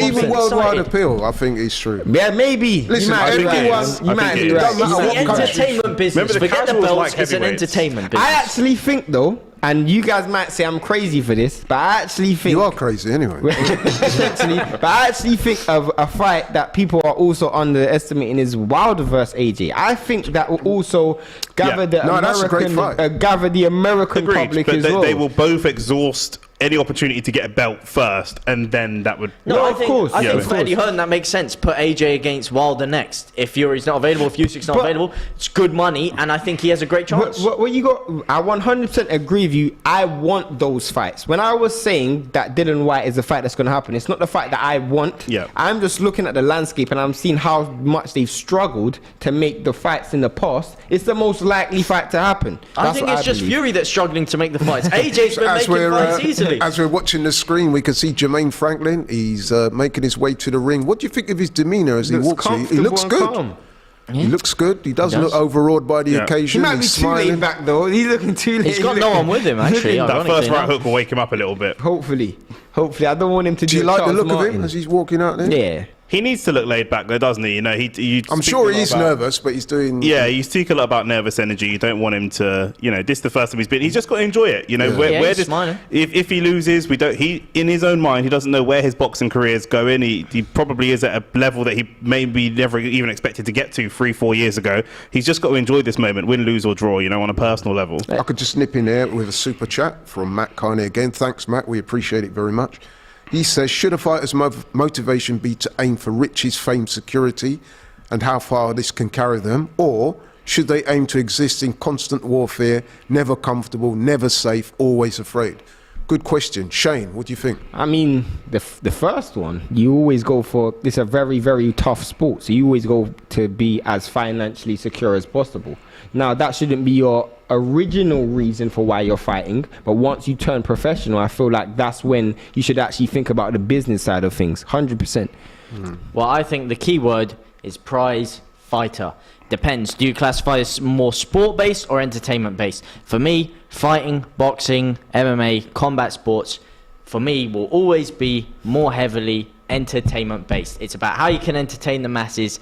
It's about everything you do outside of the ring, inside of the ring, getting the most money, the most draw. You could be the most successful boxer ever. If no one's watching, you're not gonna go down in history the same way Muhammad Ali is so favorably looked on everyone, not just because he was incredible in the ring, of course he was, but because of what he did outside of it. And the fighters that grasp onto the entertainment aspect of it, I think that is what you should be doing as a fighter. I like AJ so much the way he's walking into the ring. I'm not even going to lie. Like, this guy's just looking so... What I would say about AJ, he does look a bit more focused than I saw in his previous fights when he's come to the ring trying to effect this smile. Yeah. He looks like he's quite focused. He does look a bit nervous, if I'm being honest. Sure, I want nervous. But you know what? If he, what I want from AJ more than anything else is for him to just express himself naturally. If he's nervous, be nervous. If he's angry, be angry. You know, drop the facade, drop the image. Whatever you feel, go out there and just be yourself. Because at the end of the day, you get in the ring and it's only you alone. That facade was a burden to him. That facade was a burden to him. It was almost as heavy as Wilder's costume. Do you know what I mean? Look at that suit from David Diamante. Oh my gosh. David Diamante being the main MC. Yeah, he is. Look at that trim, promotion. He loves it. He loves it, doesn't he? The dreadlocked MC from New York. David Diamante. I've seen him a few times. He's tall, you know. Yeah, he is. He is proper tall, so those locks are long as well. Are they real? Yeah, they must be. No, not they must be, because I know Barber who used to do Bakary Sanya's extensions when he had all the different coloured. Yeah, he used to. A lot of them are like fake extensions and that. But no, I think his dreads are real for real. He's quite to a see character, him back at the Dave O2 though, like that must be a massive fall from grace for AJ, like a massive wake up call. Like, no, but to be fair, the arena looks full. No, but it But took him it's only very late to 20,000 sell though. it out. The guy was selling out There's no belt, Wembley. so that's He was selling that's out Wembley expected. Arena very quickly. He was selling out the Tottenham Hotspur Arena very quickly. It is a fall from grace. And I know you criticise me for bringing up the KSI thing. You can't say you can't compare the two. He sold this arena out. Snap of you a finger. can't compare Anthony the two. Joshua a couple years ago sells this out. I think you within a blotted your second. copybook with that one. He sells it out within a second. You can't. Shane, compare them. you're a young guy. Who's the rapper in the house there? I don't know. Or is the Afro beats? I don't know. He's got some funky gonna shades lie, I on, that's don't for know. sure. People in the That chat. helps me. Maybe the people in the chat can tell us if Shane can't tell us. I don't know. There's somebody bringing Anthony Joshua out to the ring. Is he rapper, Afro beats, artist? K-Trap, no? Is that K-Trap, yeah? K-Trap. Okay. Well done. See, look, my man Nick. You know what I mean? Yeah, I mean, I don't know why you reflect that. Oh, you're the younger man in the house. You and James. I thought you would have known that. Nah, not for me, mate. Okay. Right, let's have a look at the comments. Yeah, he does look switched on. A few people saying Franklin is, basically what they're saying is they think AJ's going to walk through it. Mm-hmm. He should. Are we doing predictions or? We are going to do predictions. I mean, actually, let's do the predictions there. Let's start with yourself, since you brought it up. I think I know where you're going with this, but tell us your prediction and why. Early/middle rounds, I think he won't want Franklin to get too much confidence.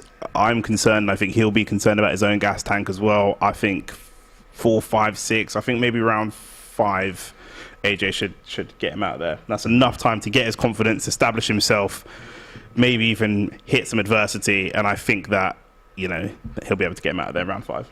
Shane? I'm annoyed because I'm 3 for 3 on the channel of correct predictions, and I was going for round 5. We both predicted the yard fight as well. We both said. Yeah. AJ trying a little intimidation tactic. I was going to say round 5, but just to not be the same as Nick, I'm going to say round 6. But I would have said round 5 as well. I think the first. That's exactly what we did for the first 2 rounds. I think the first 2 rounds is going to be real. Feeler rounds, and then from round 3 it's going to be it's over. Funny you say round 3. I think he's getting him out of there on round 3. He's going to go in there, batter him pillar to post. First 2 rounds, you were going to see at least 1 knockdown. I think he's going in there all guns blazing podcast If James style. is right, I'm going to be so annoyed. Do you know why I think you might be not wrong, but why I feel it might go a little bit longer, because I think he's going to hurt him early, but he's going to know that gas tank, and he's going to take it. Because he done that with Pulev. He took his foot off the gas. That's what I mean, but that's why I think he needs to get him out there early to prove that he doesn't have that gas tank problem. That's how he lost against Ruiz. Just before we start, lads, just for the benefit of people watching there, I'm going to go through the tail of the tape. Get my phone here. So, Anthony Joshua versus Jermaine Franklin. Joshua 33, Franklin 29. Fights. Joshua 27, 24 wins, 3 losses, 22 knockouts. He's 6'6", 82-inch reach, orthodox. Jermaine Franklin, as we said, 29 years old, 22 fights, 21 wins, 1 loss, 14 knockouts. He's got a reach of 77, which is considerably smaller than AJ. We talked about predictions. I'm going for AJ inside of 7 rounds. And I would just say as well, to make it a little bit more interesting, even though we've all said he ain't going to go 12, we've all got our boards here. And what I've asked our panel members to do is to score the fight round by round. So at the end of every round, I'm going to ask the panel to score who they thought won that round. I've got 1 pin. That's good. Let's let inside 7 rounds. Give us a round. Give us a round. Yeah, we took inside 7 rounds. 6. That's the same as. That's why I say Did you go 6? Yeah, I'll go 7. I've got 5. Okay, so 3, 5, 5, 6. I guarantee it's 4. I'll call it a win. It could well go earlier. Round 5 each way. But I mean, there'll be a little bit of ring rust and a little bit of cobwebs and a little bit of new style that he's coming to terms with, and the fact that Jermaine Franklin, I think, is a legit opponent. So he's got to figure all that out. I think that will take him 3-4 rounds, and then I think he'll start to break him down, and then I think he'll get him out of there with a big right. Looks like a youngest Deverne. Well, Looks like youngest Deverne. One thing I would say about AJ is that he's got a very underrated uppercut. Yep. And I think that he'll soften Jermaine Franklin up with a jab and the right hands, and then he'll come through the middle with an uppercut. I don't think it's underrated though. Yeah, I was going to say that's probably how he's got most of his, I don't think his trademark knockouts are all uppercuts. But for him to get the uppercut off, he has to have Franklin up against the ropes and doing damage. Because if he gets in close enough to get an uppercut, then I think that's the range where Franklin can also do his best work. But the thing with Franklin though, and I don't think none of us have actually said it, he's not an actual single punch. He's not got great single punch power. So I actually feel like that could actually be to his detriment as well, because if he hurt AJ and he actually had power, that thoughts of the Ruiz flashback would have been in his head, because he doesn't have that lights out power. Now we're getting into a conversation of how chinny is AJ. No, but he's going to have even less power because he's cut 2 stone. What did you make of AJ when he came in the ring there, going up to Franklin and being in his face? trying to intimidate him. I've not like seen to him see do it, that. mate. I've never seen that. As long as It's not forced. as long as that's not forced and that's who he naturally is, then I like it. No, but I've never seen him do that before. Have you? No, No. not Did he really. do it Aside with- from did the he do it with Dillian White? White fight, No, it was the White. only time I Did saw it him White? with some Did it real White, yeah. spite. Or He was clocking the him baby Miller fight, which obviously never happened. Yeah, I Those still are want the the gloves only are off times I for that, saw by the real way. As well. I've been asking for that. Yeah, I still want I've been Release asking him, for man. Still that. want the gloves are off for that, but yeah, Here they huge come, size ring difference. centre Now you now. see them face to face in the ring, massive The size reach difference. difference as well. Like, Yeah. So we're about to go, ladies and gents. This is it. And there's a genuine feel of excitement in this room. I'm I know I'm excited feeling myself. it. I'm sure. not James, gonna lie. I'm I'm the energy's excited. coming now.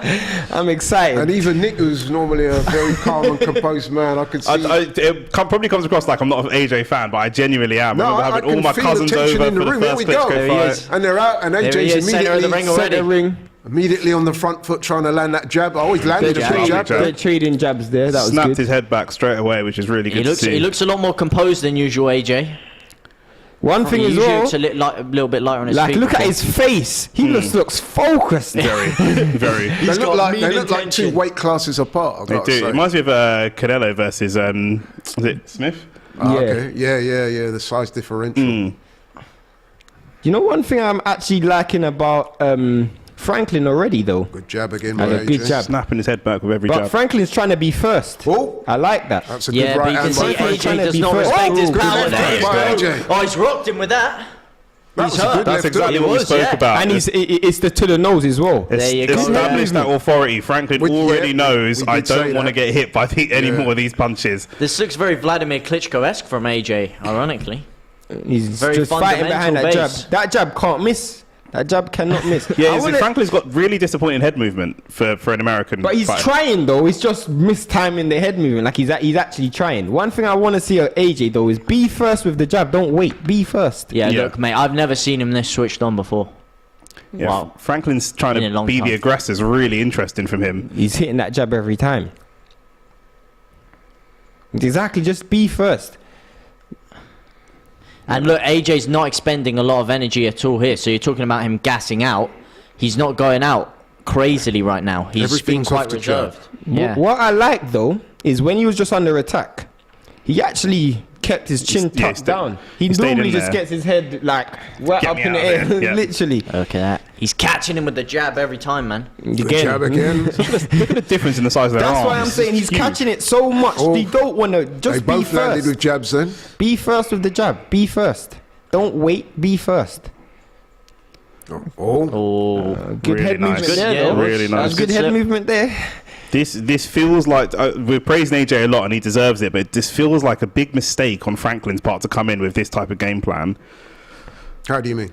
Just to you know, we thought of him trying to- fighting on the outside and moving around him No, a but you bit, but to can't try give and up stand ground there. just to let AJ get confidence. You gotta do something. He's got to to make give AJ something yeah, to But think it- about. think about. yeah. But It's he easy can to take say a that. step backwards and try and catch him on a counter punch. AJ has to be the aggressor in this fight. It's not that easy to say that though, because That AJ's was a speed good is shot. actually underrated. Just because he was fighting Usyk, who's one of the quickest boxers in the heavyweight rank, it doesn't mean that AJ's slow. He's got quick hands. The shot you guys need to watch is the check left hand that AJ's throwing. He's landed a few times as well. He just doesn't throw it quite a lot, but that's a shot that I want to see him throw quite a bit more as well. That check left hook that goes round the side. It's a good shot.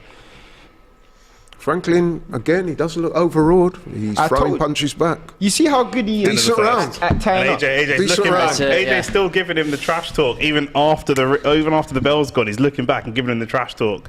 I think I can predict who No, we're don't- giving this don't round tell to. anyone. Well, I Just do think it. we can see. 1 second. Sorry. Turn your board over. So, Sorry. Well, I think we all know who got that round. Exactly. Tommy Fury. I wish I could hear what he, obviously we can't, but I wish I could hear what James was saying. It's one of my favourite moments Cheers. of like boxing is listening to what the coaches say in the corner. Is his Is nose his nose bleeding? bleeding? Oh, it is, yeah. Yeah. He looks so composed though, man. He's not expending any energy at all, AJ. I see him getting him out. I see him getting him out of here quick. If it stays like this, you're probably There's a right. huge I don't know, I golfing think, class right now. Franklin, to be fair, did land a couple of jabs himself. Couple in of that jabs, round. but he also landed a right hand. He's doing well overall, not with the jabs, but he's doing well at just defending himself. So here we go, second round. Yeah, he's turned up. He's a bit lighter on his feet now. He's turning up bouncing the on pace. his feet a bit more this time. Taking a little bit more ground as well. He's moving. Yeah, he's taking a little bit more ground. I did say that AJ did look a bit nervous. Maybe he needed that first round to get out of the way to get, you know. Well, I think he's felt Franklin's shot now, and he's felt his power. So I think now he's got a lot less respect, thinking that he's going to get knocked out. Much better head movement from Franklin already. Yeah. You know time in that head movement, much better. Do you know one thing I don't like about AJ? That's a really great right hand. Great right hand. And the fact that Franklin stuck his tongue out to me. Oh, hello. Oh, shoved the referee. That's what boxers do a lot. When they take a big shot, they try and be like, yeah, whatever, and play up to the camera. But he would have known he's been hit there. There's some frustration there from Franklin. Yeah. I'm not even going to lie. I think Franklin needed to get that shot. Like, he needed to have a big shot landed on him as well, because he was being quite Told you, wake him up a bit. reckless with he was getting caught with every jab that was being thrown. Maneuvering him back towards the ropes. Yeah, that's what I'm talking about. No a slow ground. walk down, not like a Canelo walk down, like a really slow walk down, and then start to tee off. And he doesn't mind stepping backwards either, AJ, if he feels like, you know, he's in a dangerous range. I love that is a really good jab. It's really methodical. It's almost sadistic in a way. That's a right hand. AJ's nose is actually bleeding. Yeah, like, it is, really. it is. But I think that must have been. Oh, left hook. he's teeing off on him. That's what I was saying about that left hook before.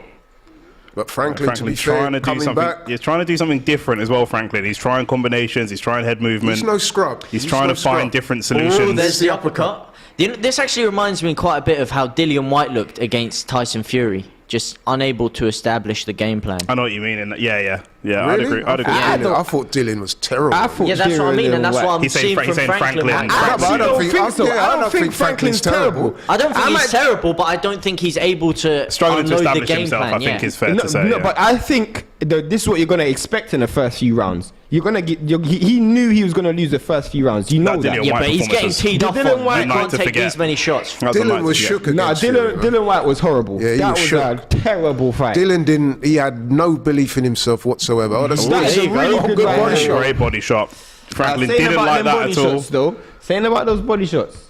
I wonder, do you think AJ's nose is broken? Because I think it could be broken because it's bleeding quite a lot. Yeah. I think something happened maybe leading into the fight because he didn't. I don't know if he took a big enough shot for that.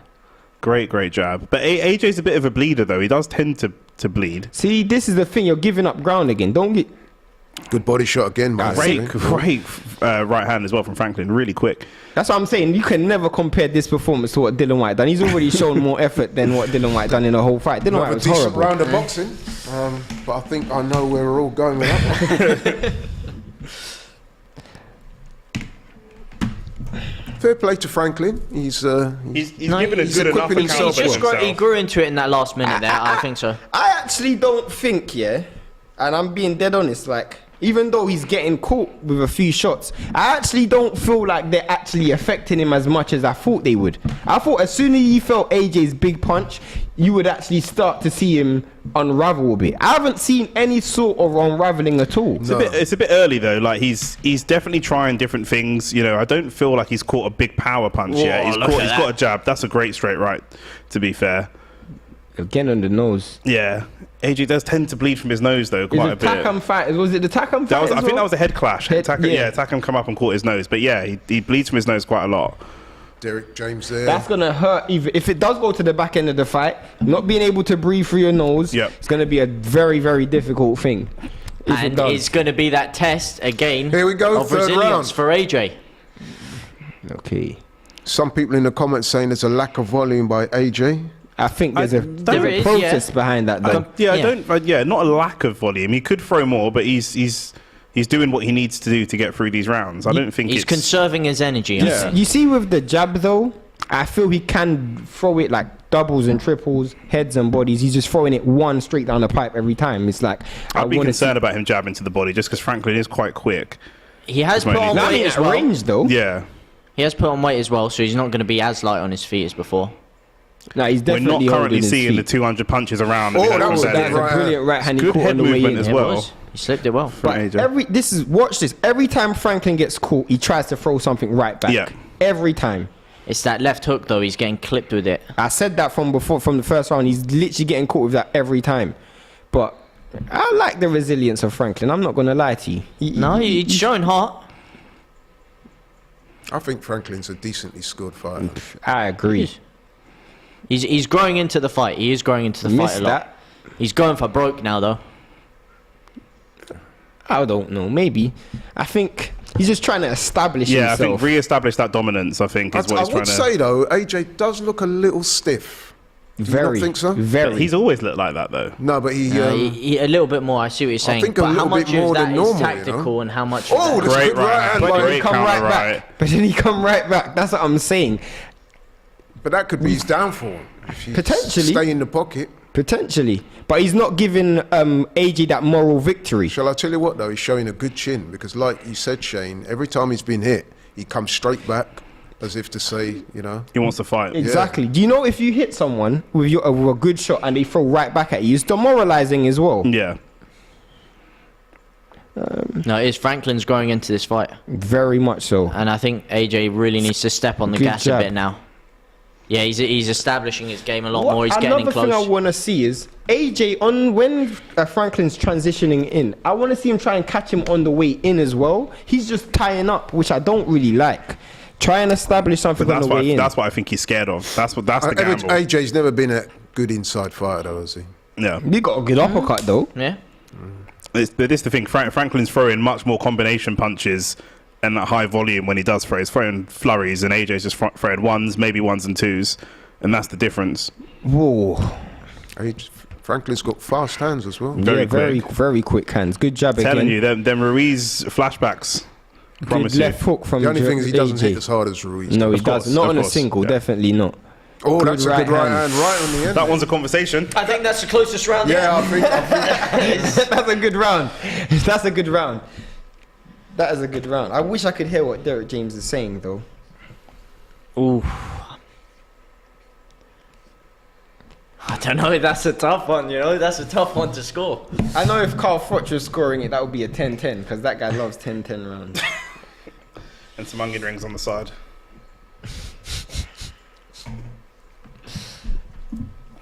So what do we think of the fight so far? Shane? I think it's going the way I thought it would in terms of their both fighters' mentality. I thought we would have seen a little bit more output from AJ, a little bit of more like trying to establish his dominance. Do you think he's a man caught between two styles? You can definitely see his transitioning from one style to another. Yeah. You can definitely see that. I'm not massively surprised. AJ's not a very quick starter, especially since the first loss to Ruiz. He's been an even slower starter since then. So this is pretty much what you'd expect to the first. That's the only reason. I think he's got the ability to knock someone out first round, but he just doesn't start and fight that way. He just doesn't. Which is why I went for round 5 or 6 or something like that, because, you know, he traditionally starts slow. It takes a little while to establish himself and get his confidence up. Well, we're into round 4, and this is a round where a lot of people thought he might start to take over, but Franklin landed 3 jabs in quick succession. I don't think he landed all 3, but he landed at least 1.5 of those. One of them was glancing. He's thrown more than Franklin, and he's landed double the shots of him. That's jabs only, though. That's based on jabs. Which has been the majority of his action. Yeah, no, there's no argument about... Franklin is... look, he's growing in confidence now. He is. He's giving it back to him. Let's go. He's got the right attitude, and I saw this from before. You see what I'm saying? When he's going backwards, he doesn't throw anything. He's just literally blocked. He did one there, but it was right when he felt the ropes on his back. Once he knew his back had touched the ropes, then he threw one. But you're right, he doesn't punch on the back foot, which is transitioning from offense to defense. He doesn't throw any punches. Yeah, he's not even as a establishing rangefinder, just to keep you off him. Yeah, for sure. Telling you, it's a confidence thing. Oh, that's a good shot. Partly blocked by Franklin, but nevertheless. Good jab again. Good jabs. You see what I'm saying? Yeah. You see what I'm saying? When he's transitioning back, no punches thrown. Yeah, he can either go forwards or backwards, but you can't do the transition fight. Yeah. that's a skill in itself, though, isn't 100%. it? I think Yeah. I'd like to see AJ pushing him back a bit more, though, to be honest. Yeah, I think. Yeah, I think that's the probably the worry for AJ at the moment is that these jabs are hitting him and pushing his head back, but not actually pushing his legs back. He's not stepping back Well, at all. that one there did. It did rock him slightly. I give credit where credit is due. I job. actually feel like Oh, that's a good right hand by I Franklin. actually feel like what Nick was talking about at the beginning of the fight in terms of the mental frailties. I still feel like a lot of those those thoughts 100%. of previous fights, because he's just very, very, very cautious. That's what I'm saying. That's what I was saying before. 100%. Like even when he throws power punches, you don't see him. He's not he doesn't loaded follow up. up. He also doesn't follow up. If he does catch him, he doesn't follow up. Is he No. cautious or methodical though? I don't think it's methodical because there's nothing off it. Well, you predicted that he was going to knock him out in the first 4 rounds. I thought he was going to step on the gas a So bit it's- more. it's here. certainly more cautious than you The one thing expected. I've been disappointed with, he hasn't been going to the body enough for me. I definitely agree. Yeah, and that he's Just think very, with someone very of the strong hand in that speed, area. I know AJ. he's got a range advantage, but with someone with the hand speed of this guy, especially with the great right hand, You know what? I don't know if he goes to the body too much because it can cause. Oh, that's a Really great good shot. uppercut, and he's right back at him. Oh, What did I say to ties you? up again. Mate, What did I say? nice up body again. shot What there. did I say? As soon as he gets caught with a big shot, he comes right back at He's him. not talking to him as much now either, AJ. You know what I'll say as well? I don't know how you guys have scored it, but I'll say 3-4 rounds, I guarantee you Franklin will be happier than AJ. I guarantee you. Even though I Even think if AJ's he's losing winning, the fight, yeah. because I think the fact that he's got through the first phase of the fight and he's taking AJ's biggest shots, I think psychologically that would be playing in AJ's. But like I said, I think the Franklin's longer favour. the fight goes on, the more, we spoke already about the pressure that AJ's under to put in a big performance and get a knockout. The longer the fight goes on, the more things go into Franklin's favour. Do they though? Because AJ's shown he can knock people out late. He can carry his power into the later rounds. Definitely. And he is teeing off on him. I know he's not rocking him, but he is teeing off on him. And over like 7-8 rounds, those jabs, those left hooks to the jaw, Yeah. they will start to add up. You want to see though, hopefully, if like from a Franklin's perspective, whatever like he works on like a little bit of like peekaboo style, like that Joe Fraser style, where he can avoid some jabs because he's getting caught with every jab. Yeah, the You know, second round he started to avoid them, and then that's just gone out the window completely. It yeah, looks like I would have loved to see like that peekaboo stance, just moving your head a bit just on your way in. think Now he's AJ getting will- backed into the corner, which is not what he wants to be doing. Sorry, what were you Good saying? left hook. I was I saying think that AJ needs to keep him backed up because Franklin does look pretty good when he comes Oh, forward. He does. like that. Oh, Great he is. uppercut.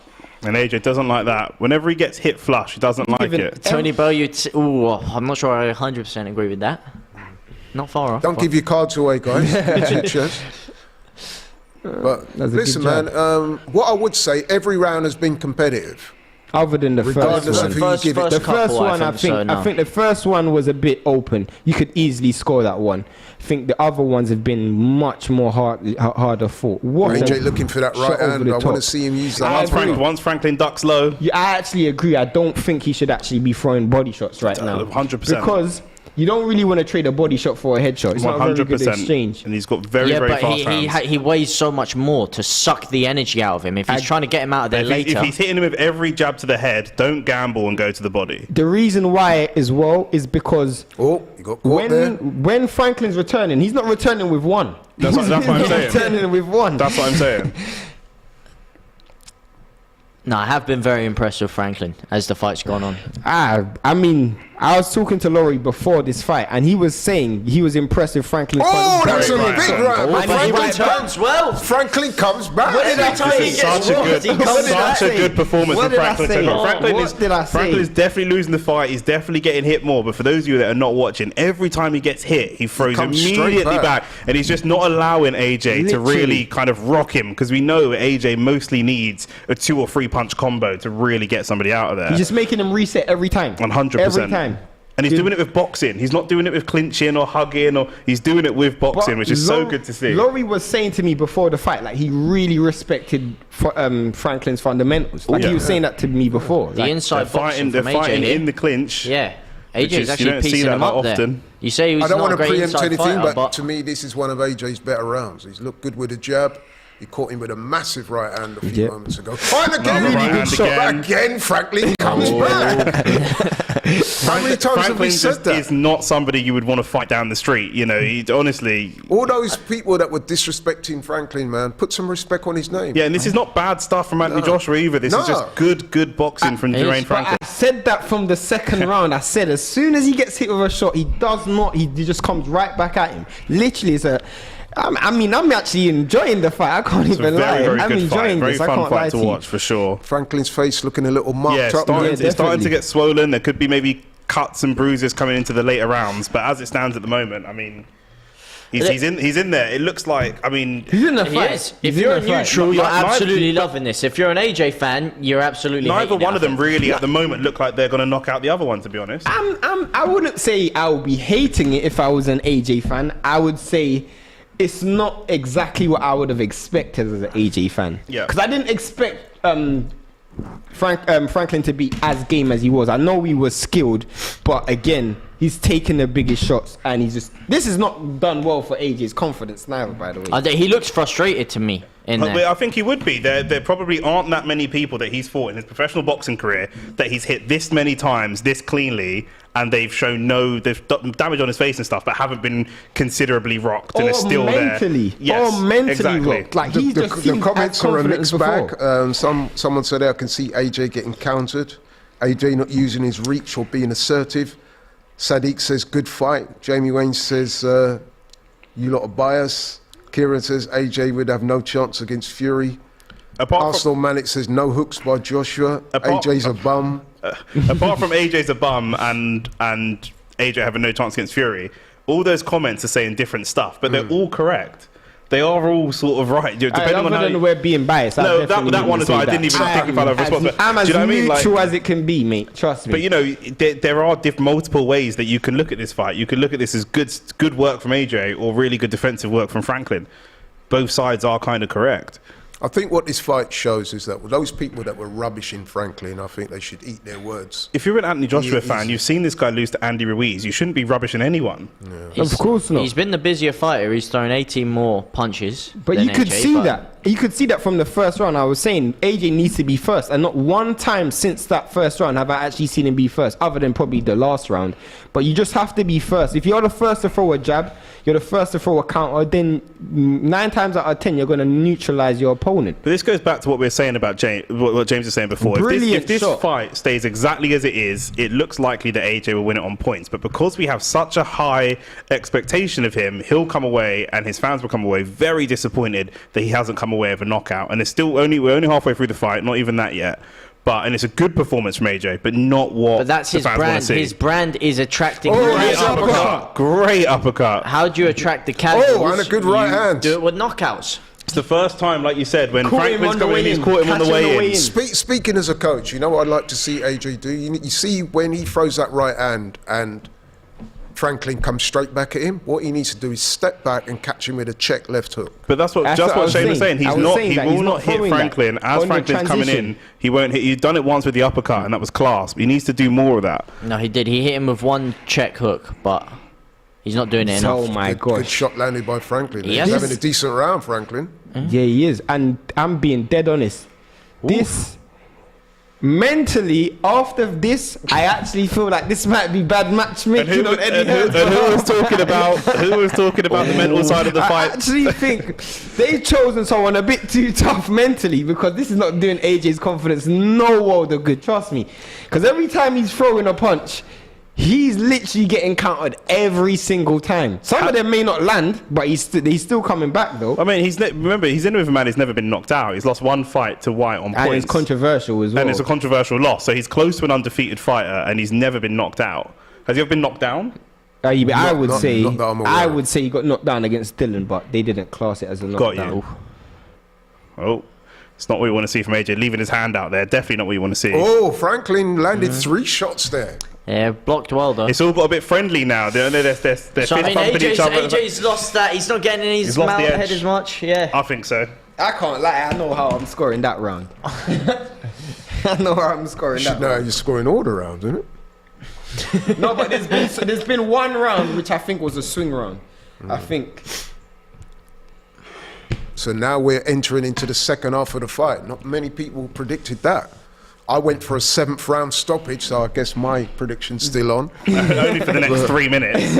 It don't look like there's going to be a stoppage in this. It doesn't, I have to admit. round. But, you know, it's heavyweight boxing. One big shot, although to be fair to Franklin, man, he's taken some big shots And already. returned. And not only has he taken them, he's come straight back. The guy's got heart. Again, mental strength from AJ. You don't know when you're looking at someone. Some people have great poker faces. You don't know the damage you're doing to them, and it could be that he catches him late on with one punch and he completely flattens him. You don't. Some people don't show when they're getting worn down. Some people show it, and some people don't. But that's why I actually feel like when you think about it on the surface, mentally this might not have been the greatest thing for AJ. Now, the first thing for hindsight's AJ, 20. AJ's talking to him in there. The first thing for AJ mentally is just getting the win. Do you know what I mean? Of course. So. But like a established confidence against someone who's literally so game is a tough thing to do. Good job, AJ's been a Franklin. world champion for so much of his career. If he can't come in and drop someone like Franklin, who is a good boxer, then you know, body shot by AJ. can't Now be he's there at that ducking down level. low. He's targeting the But body more. do you realise we're talking about AJ with isolated moments, isolated shots? He No, but he's loaded going up on for it that now. one.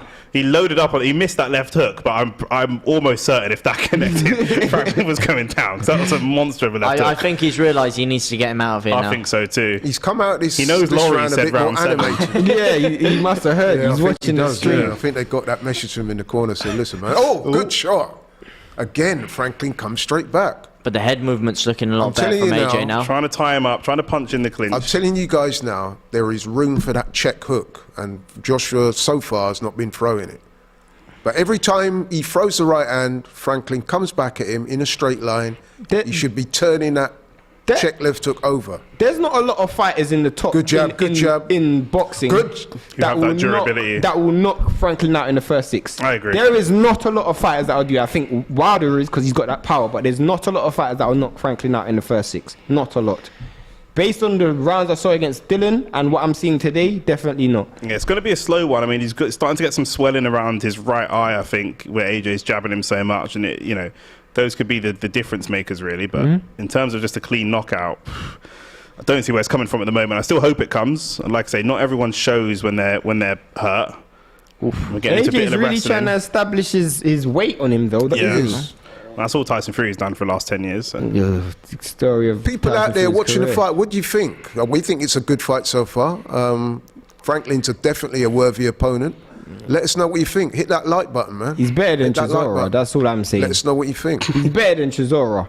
He's Fury just fought Chisora, so I'm going based on. Well, on Fury's Chisora now, yeah. If you're talking prime Chisora, maybe not, but definitely the Chisora of now, The yeah. Chisora that fought Fury is worse than the Franklin that's This fighting guy's more AJ. skilled than That's Chisora true. ever was. To be fair, that's true. Although Chisora may have a better punch. But this He's guy's... got fundamentals, Yeah. literally. Yeah, and you said he started boxing late. Yeah, it doesn't look like What am I it, saying? does it? Franklin versus Usyk. Now you get schooled. I wouldn't mind seeing Franklin versus White rematch. That was a close fight. He didn't even deserve to lose Well, that. I did say to you guys at the top, oh, that's a good right hand by I Joshua. wouldn't mind seeing Franklin Ruiz. That's a good one. That's a really good one. They're talking to each Another other round. again. Talking to each other again. How did I score that one? Okay, I think I know how I scored that one. A bit worried about Shane, saying he thinks he knows how he scored. Nah, right, I scored that. I know I scored that one. I know I scored that one. That eye from Jermaine Franklin, his right eye closing a little bit.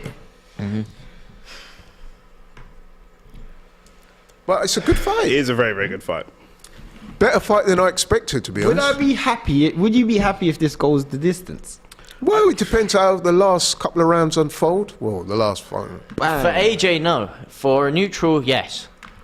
But if you're talking strictly for AJ in terms of his image, his brand, Yeah, like that I fight said, was an man, easy round if to you want to score. attract the casuals, he's not great on the mic. He needs to knock people out. If he wants to be selling out Wembley Stadium again, Yeah, he's not. The needs a difficulty that he flat, has, big he's knockout. not technical enough to brand himself as a technical boxer like an Usyk or someone like that. Do you know what I mean? So I'll be honest though, and I think the panel can speak for themselves, but I haven't seen a great deal of improvement from AJ.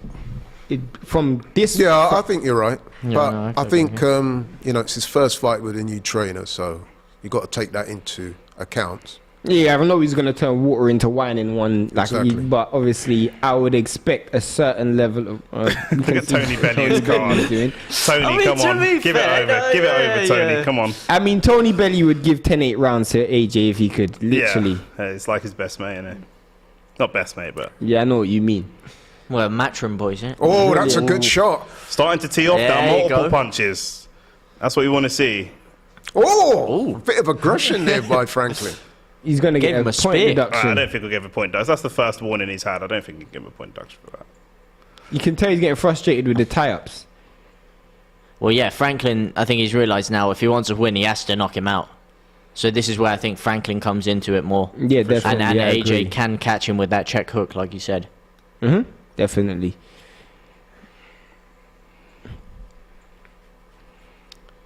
Yeah, that's what we want to see. Like that last flurries, multiple punches, putting combinations together. That's where AJ's good. You know, in his younger days, that's what he was particularly good at. He was never the a refs one-hit allowing them to quitter. fight outside the I'll clinch tell you what still. would be a good fight, regardless of what happens here. Jermaine Franklin versus Joe Joyce. Yeah. Yeah. Or even AJ versus Joe Joyce. I think AJ AJ. I versus think. Joe I Joyce is a think Joe. snooze fest. I think Joe Joyce. You think so? I think think that's Joe a great Joyce fight. actually beats AJ. You know, I'm not even gonna lie to you. It's a tricky one. I'm sorry. So do you think AJ's done at that world level? No, because I think Joe Joyce is a world class fighter Oh, okay, as well. I mean, he's beaten top fighters. Yeah. His style was just so boring. And so ugly to watch. Yeah. But it's very effective. Very, very. End of this round, I'm running. I don't even think AJ has given himself a chance to get tired because he's not thrown enough punches. It's true. He's yeah. been It's true. quite prolific with the jab, but Yeah. I do agree with you. The follow-up punches has not been that many. Well, it's because when he's jabbing Franklin, the amount of jabs he's thrown and that he's landed, you'd expect him to back up his man, hit these jabs and follow it up and back his man up and then tee off when he gets to the ropes. But Franklin's not walking backwards. He's just not going back. Okay, well, to play devil's advocate here, Anthony Joshua usually gasses around the middle of the fight. You see him get his second win, Anthony Joshua. He usually gasses. He takes rounds 4 or 5 off, whatever, and he comes back later on.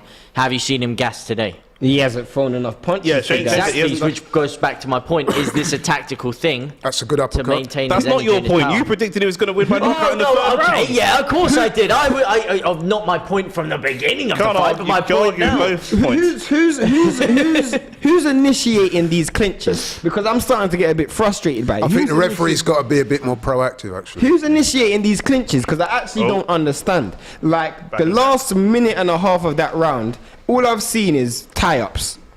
Yeah. Yeah, but you know what? In a way, that's the referee to sort out. Of course.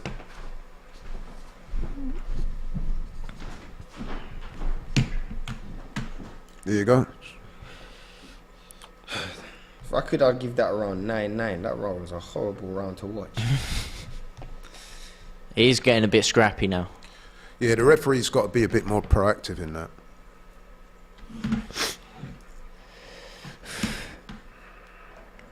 It's starting to look like one of those fights whereby, is it AJ not being very good, or is it the opponent being better than we No, expected? but there's things that AJ's not doing in this fight that I would have expected him to do. Namely, I would expect him to throw a lot more shots, especially in transition. I would expect him to be first, which he's not being, and I also would expect him to be a little you don't bit think he's been first with a jab? Oh, that's a good uppercut by AJ.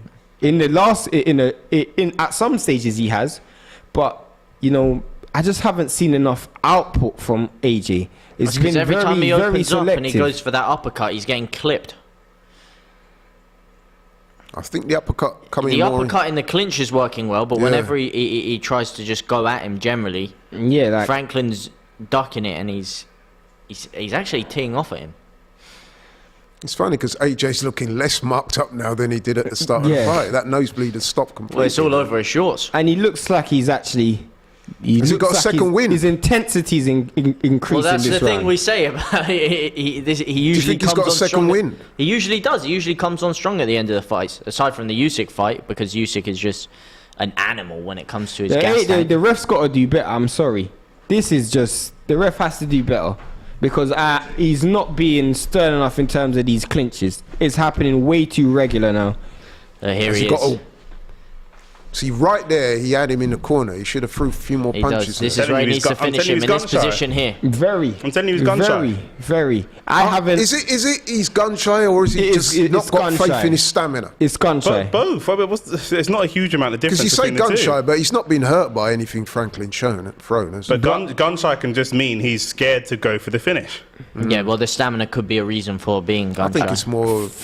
A lot of the fight, AJ's waited for the perfect moment to throw a shot, and sometimes he's landed some really good shots, but sometimes you just got to create openings as well. And I don't think he's created enough, especially with his foot placement. His foot placement has been straight up and down, straight down the middle, no angles, no nothing. Who was it that said Klitschko, shades of Klitschko? It was you said that earlier, right? Well, I didn't say he was showing shades of No, Klitschko. but you know how Klitschko was champion for a very, very long time, but fought a very boring, very boring. That jab grab, the jab. It looks like he's going to take a point away from Franklin. If he's ever going to go back to the top level, AJ, fighting like this, it's just going to be jab and clinch. I know, ironically, that's what he's gone back One to, thing I would say, guys, is that the work rate from Franklin seems to have dropped appreciably. He definitely can see that he's tired. Feeling the pace as well. And he's also feeling those jabs. Oh, that was a good shot by Franklin. A right hand over the top. Did he buzz AJ with that shot? I don't know if he buzzed him or not, but I like the fact that AJ didn't. I was going to say I like the fact that AJ didn't clinch, but then he did. He normally goes and hugs straight away, but the fact that he stood there and was ready to fight is a positive sign from him. That's something a little bit different. Do you know what is more concerning for me? It's not even that AJ doesn't want to attack. It's like he doesn't know how to anymore. Like he's not creating any openings for himself. Like I actually feel like there isn't a great deal of method to his setup at the moment. He's got a really good jab and he's established that role. Ref's got to get involved here. He's clocked him with an uppercut, but he's holding the back of his head at the same time. I mean, he's got to get involved. I'll tell you one thing I would say, and speaking as an admirer of AJ, I think if you're Tyson Fury and you're watching this, you're not going to have any sleepless nights, are you? Definitely. Well, we know that Tyson Fury waits for the person to be as vulnerable as possible and then take that fight on. So there you go. I guess that's why he ain't fought Usyk yet. 100%.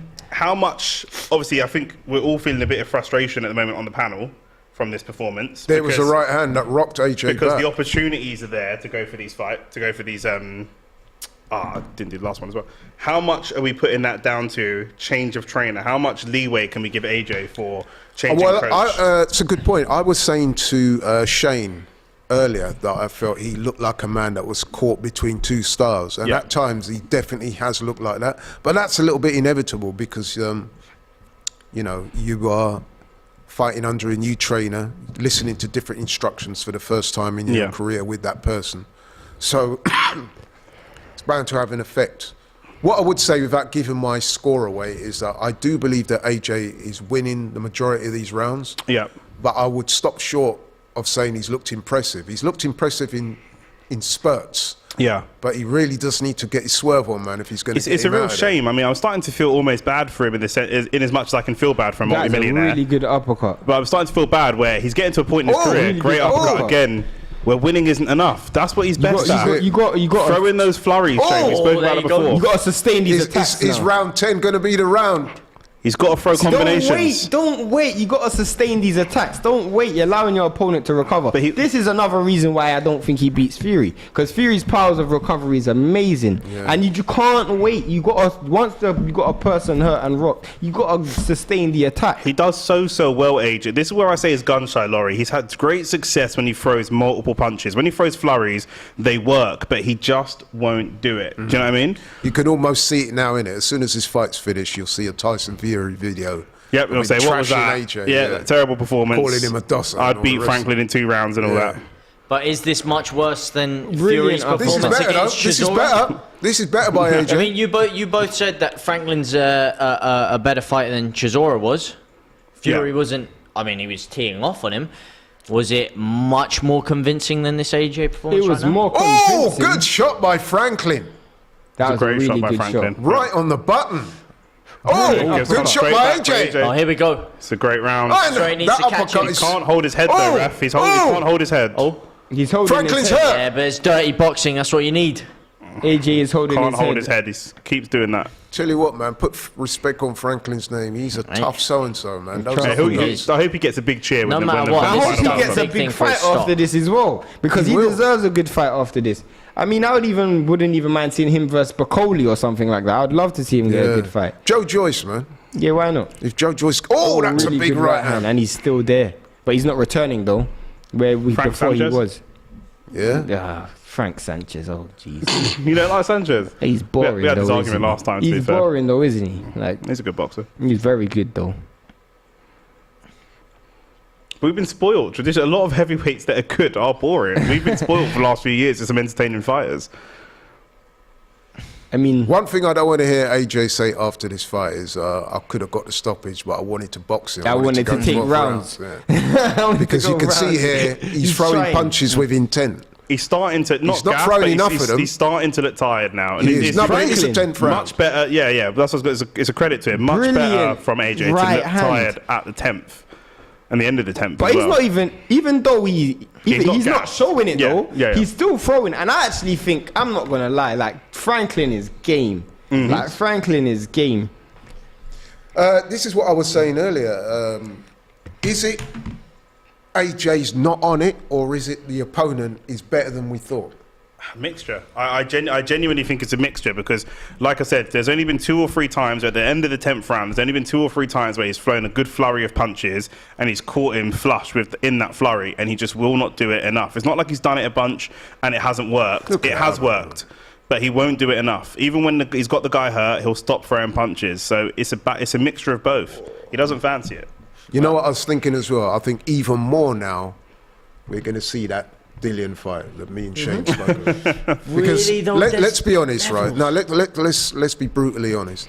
We've not seen enough from AJ to make us think that he's going to beat Fury. They will say his corner, which is a fair enough reason. Look, this is his first fight with a new trainer. This was a decent opponent. He's coming off the back of back-to-back losses. He needed to get his confidence back. He'll look better next time. Dillian would be the perfect fight. Definitely. But there's still time for AJ. I'm Can not he get gonna- him out of there? There's 2 rounds left. One thing I realized why Dylan's gonna lose though is because he's landed a lot of uppercuts today, and if he lands one of those against Dylan, it's over. Yeah, probably- Dillian's his big weakness is actually the uppercut. Yeah, He got clipped with it by Povetkin, Yeah, Povetkin, AJ, and Fury now. and Parker when he got dropped, Yeah. and Rivas when he got dropped as well. Oscar Rivas, great fight. He actually retired, I think, because he had an eye injury. I think. Yeah. But he's shown there's a huge gulf in class between AJ and that next rung of heavyweights, whether it be the Franklin, whether it be the Dillian White. Maybe he hasn't shown enough to say that he's a Fury Usyk, but he's definitely shown that he's above that next level with this. Let's say that good is a body brilliant shot. body shot. there's 5 minutes left. Oh! Great Come uppercut on, as come well. on. That's what I was going to say. Let's see if AJ goes for. He That probably is- knows he's up on the cards. Let's that see if he was goes for the knockout. brilliant But he is work still from Franklin to recover there. he's still going for the aggressive. He obviously wants the knockout. He needs to put 4-5 together, doesn't he? Yeah. When he even puts 2s and 3s together, it works well. But he just don't do it enough. Good shot. Oh, That is a That's what he's really afraid big of. right hand. That's what he's afraid of. How do you think? I think Joshua's taken those punches well, hasn't I he? don't think Franklin's got that punch power. That's No. the problem. But he I has thi- been caught clean, though. He's got enough power, whether it's power or just AJ's gun shyness. That's what AJ's afraid of. Every time he starts to throw a flurry and the punches come back, he doesn't like it at all. He hasn't got enough of AJ's respect though. Like Yeah. AJ looks almost disinterested right now. Look at his face. Yeah, he looks like he's coasting a bit. Yeah, I mean, it's I want to four- hear what you the know, crowd's responses are. They booing? Yeah. No, I No, don't think they'll be they're booing. I think but it's a good fight. I'm not It gonna is a good lie. fight, This is but- actually a good round for Franklin. exactly, and this is the point in which I mean, these AJ guys just- really should be finishing him off. I mean, It is going to be a bit of a coast because Franklin's got to know that he's pretty much not going You to know knock what him it is out. as well, right? And AJ's up on the I cards. know what it is, guys. I think AJ looks better against his bigger guys. You know what I mean? Mm-hmm. When it's guys like this that are smaller, they can Tucking duck in. underneath shots, come back. There we go. Multiple. He That's struggles it. a Double bit up. more with guys like that. Which That's is why better. I do agree with what James was saying, that maybe fighting a Fury might be a little bit better for him because he's more of a stationary target. He needs another fight before he goes and fights Fury. If he goes and fights Fury like this, he's going to get absolutely dusted. I wouldn't be so sure. The problem with this is, Do you think if he fought Fury like this? Nah, he's losing. Yeah, 100%. He's losing. He's losing this fight. He's in there with a chance, you know.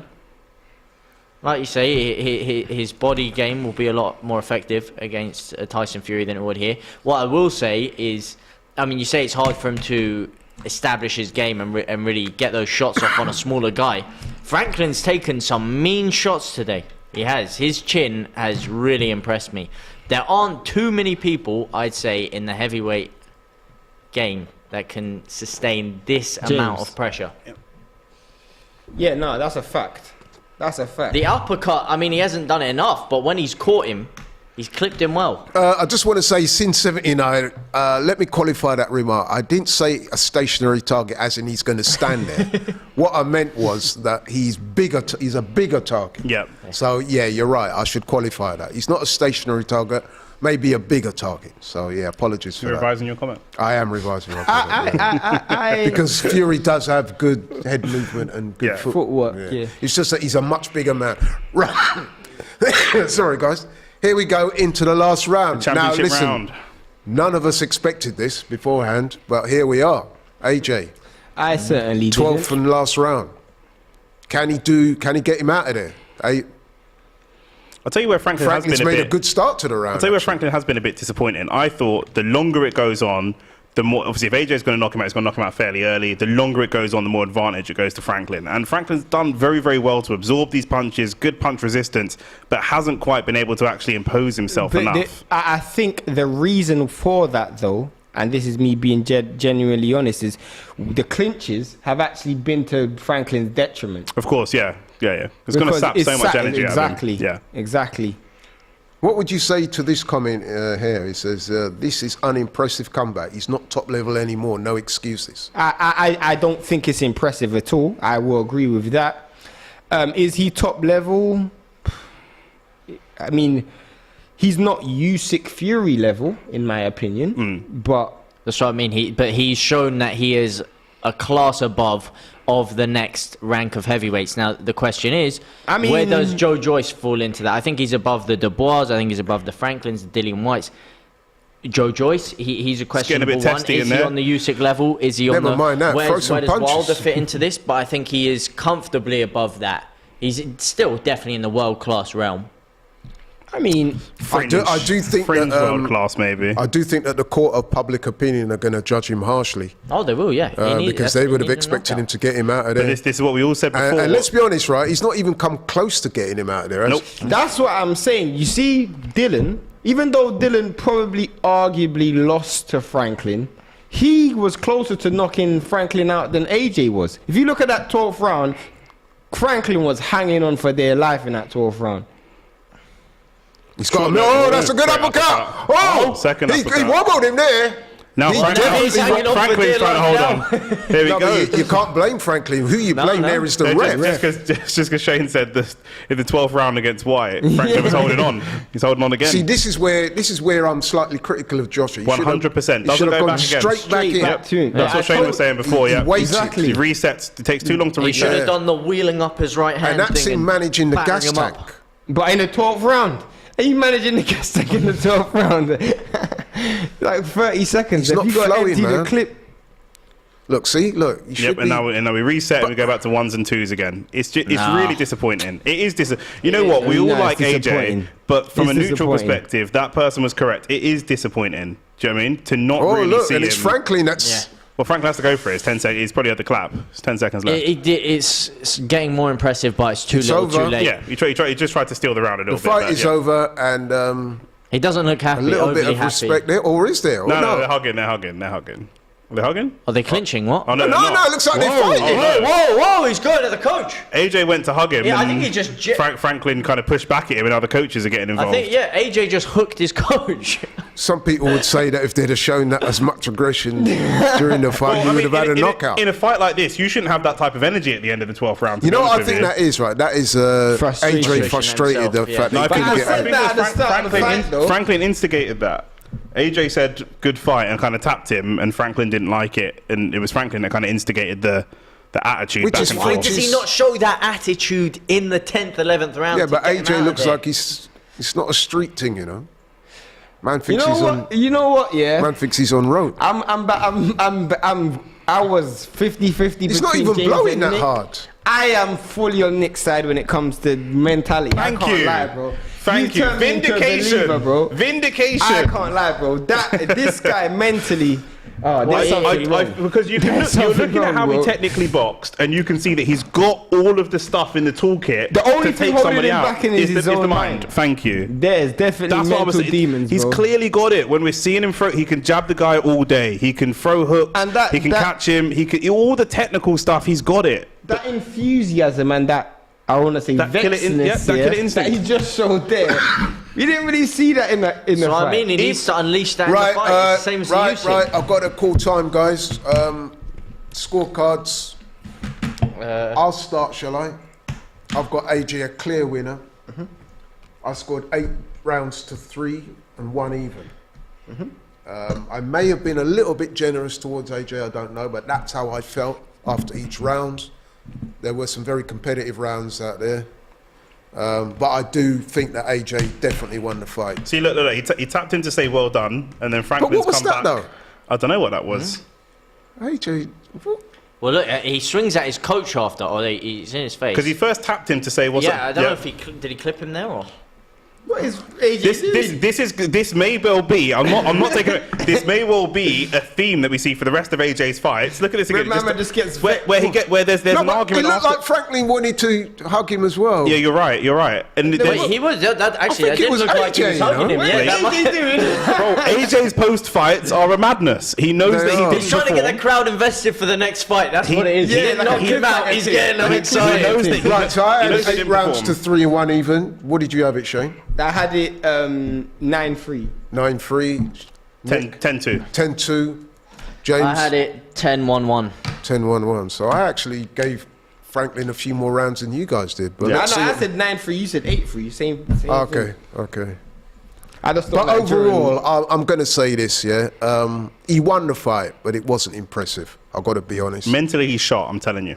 if not shot, boy, his heart's in the lost and found, or his mind's in the. You need to find that. Mentally, he's shot. We're seeing outbursts every fight. Even we thought before the outburst was because he lost. Now he's clearly won the fight, and he's still having an outburst. I think that was frustration. Nah, I think that's frustration. That's 'cause he still, thought- Not that I'm agree making with you. excuses for him, I by the agree way. with you, I but thought that is being mentally shot, in my opinion. Yeah, you raise a fair I point. just think he's becoming a bit of a strange guy.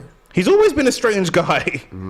He's always been But odd. you know what happens? Like this happens with boxers, yeah. When you lose a fight, the man that you see in the mirror, you no longer recognize. Now He's let's see not if even they have, happy. Now let's see if they have a proper embrace. Now that all that nonsense. I want to hear what he's saying. Well, That's the only he's got thing. his gloves off, so they probably don't want to have a punch up right now because It it'll looks do like he some put damage. his hand out. It'll do some damage. But Okay, yeah, he is not happy at all. It was a comfortable win. that guy's but part of Franklin's team. So. He's vexed right now. Still, you can He's- see it. He looks even more mad than he did after the Usyk fight. He looks the thing that's so crazy to me is like he wasn't angry in the fight. Like, Correct. Because Well, because he he's started gun off shy. the first few rounds like that, and then as it went on, he kind of wonder- lost I mean, that fight. Remember the first 2-3 rounds, he was really aggressive and he's sticking his tongue out, and then it got a bit friendly and they were Even hugging Eddie and stuff. Hearn doesn't look happy. Look at Eddie Hearn. He Right, he's doesn't. like, how am I gonna sell this guy? Do you know what I mean? It's we're gonna see, watch when AJ gets the microphone. Is that watch Eddie's gonna pull the microphone away and not even want him to talk right now. I'm telling you. Oh, wait, they've cut it off before he could talk. They just went up to each other and DAZN have cut it off. I've got to say, lads, that the comments are not being kind to AJ. What They're they not, say? they're not being kind to some of us either. What they That's say? fine. Especially you, James. I think you're Yeah, popping it, I'm man. not surprised. I don't blame them, What they to be saying? fair. What they saying? Yeah, give us some comments. It's Sorry. not good, bro. Yeah. We've got Probably a in lot fact, of... AJ a clown, can't face Wilder with those skills. Damn. Speaks better than he fights. Speaks better than he fights is hilarious. Whoever wrote that comment. Because AJ shot. listen, a couple years ago, he started doing interviews. Remember, he's never really been a media yeah, guy. facts. And when he started doing interviews and speaking in riddles, and they were like, "What's your plan for this fight?" and he'd be like, "Bread and light and water and earth." And I was like, "Nah, this guy's done out."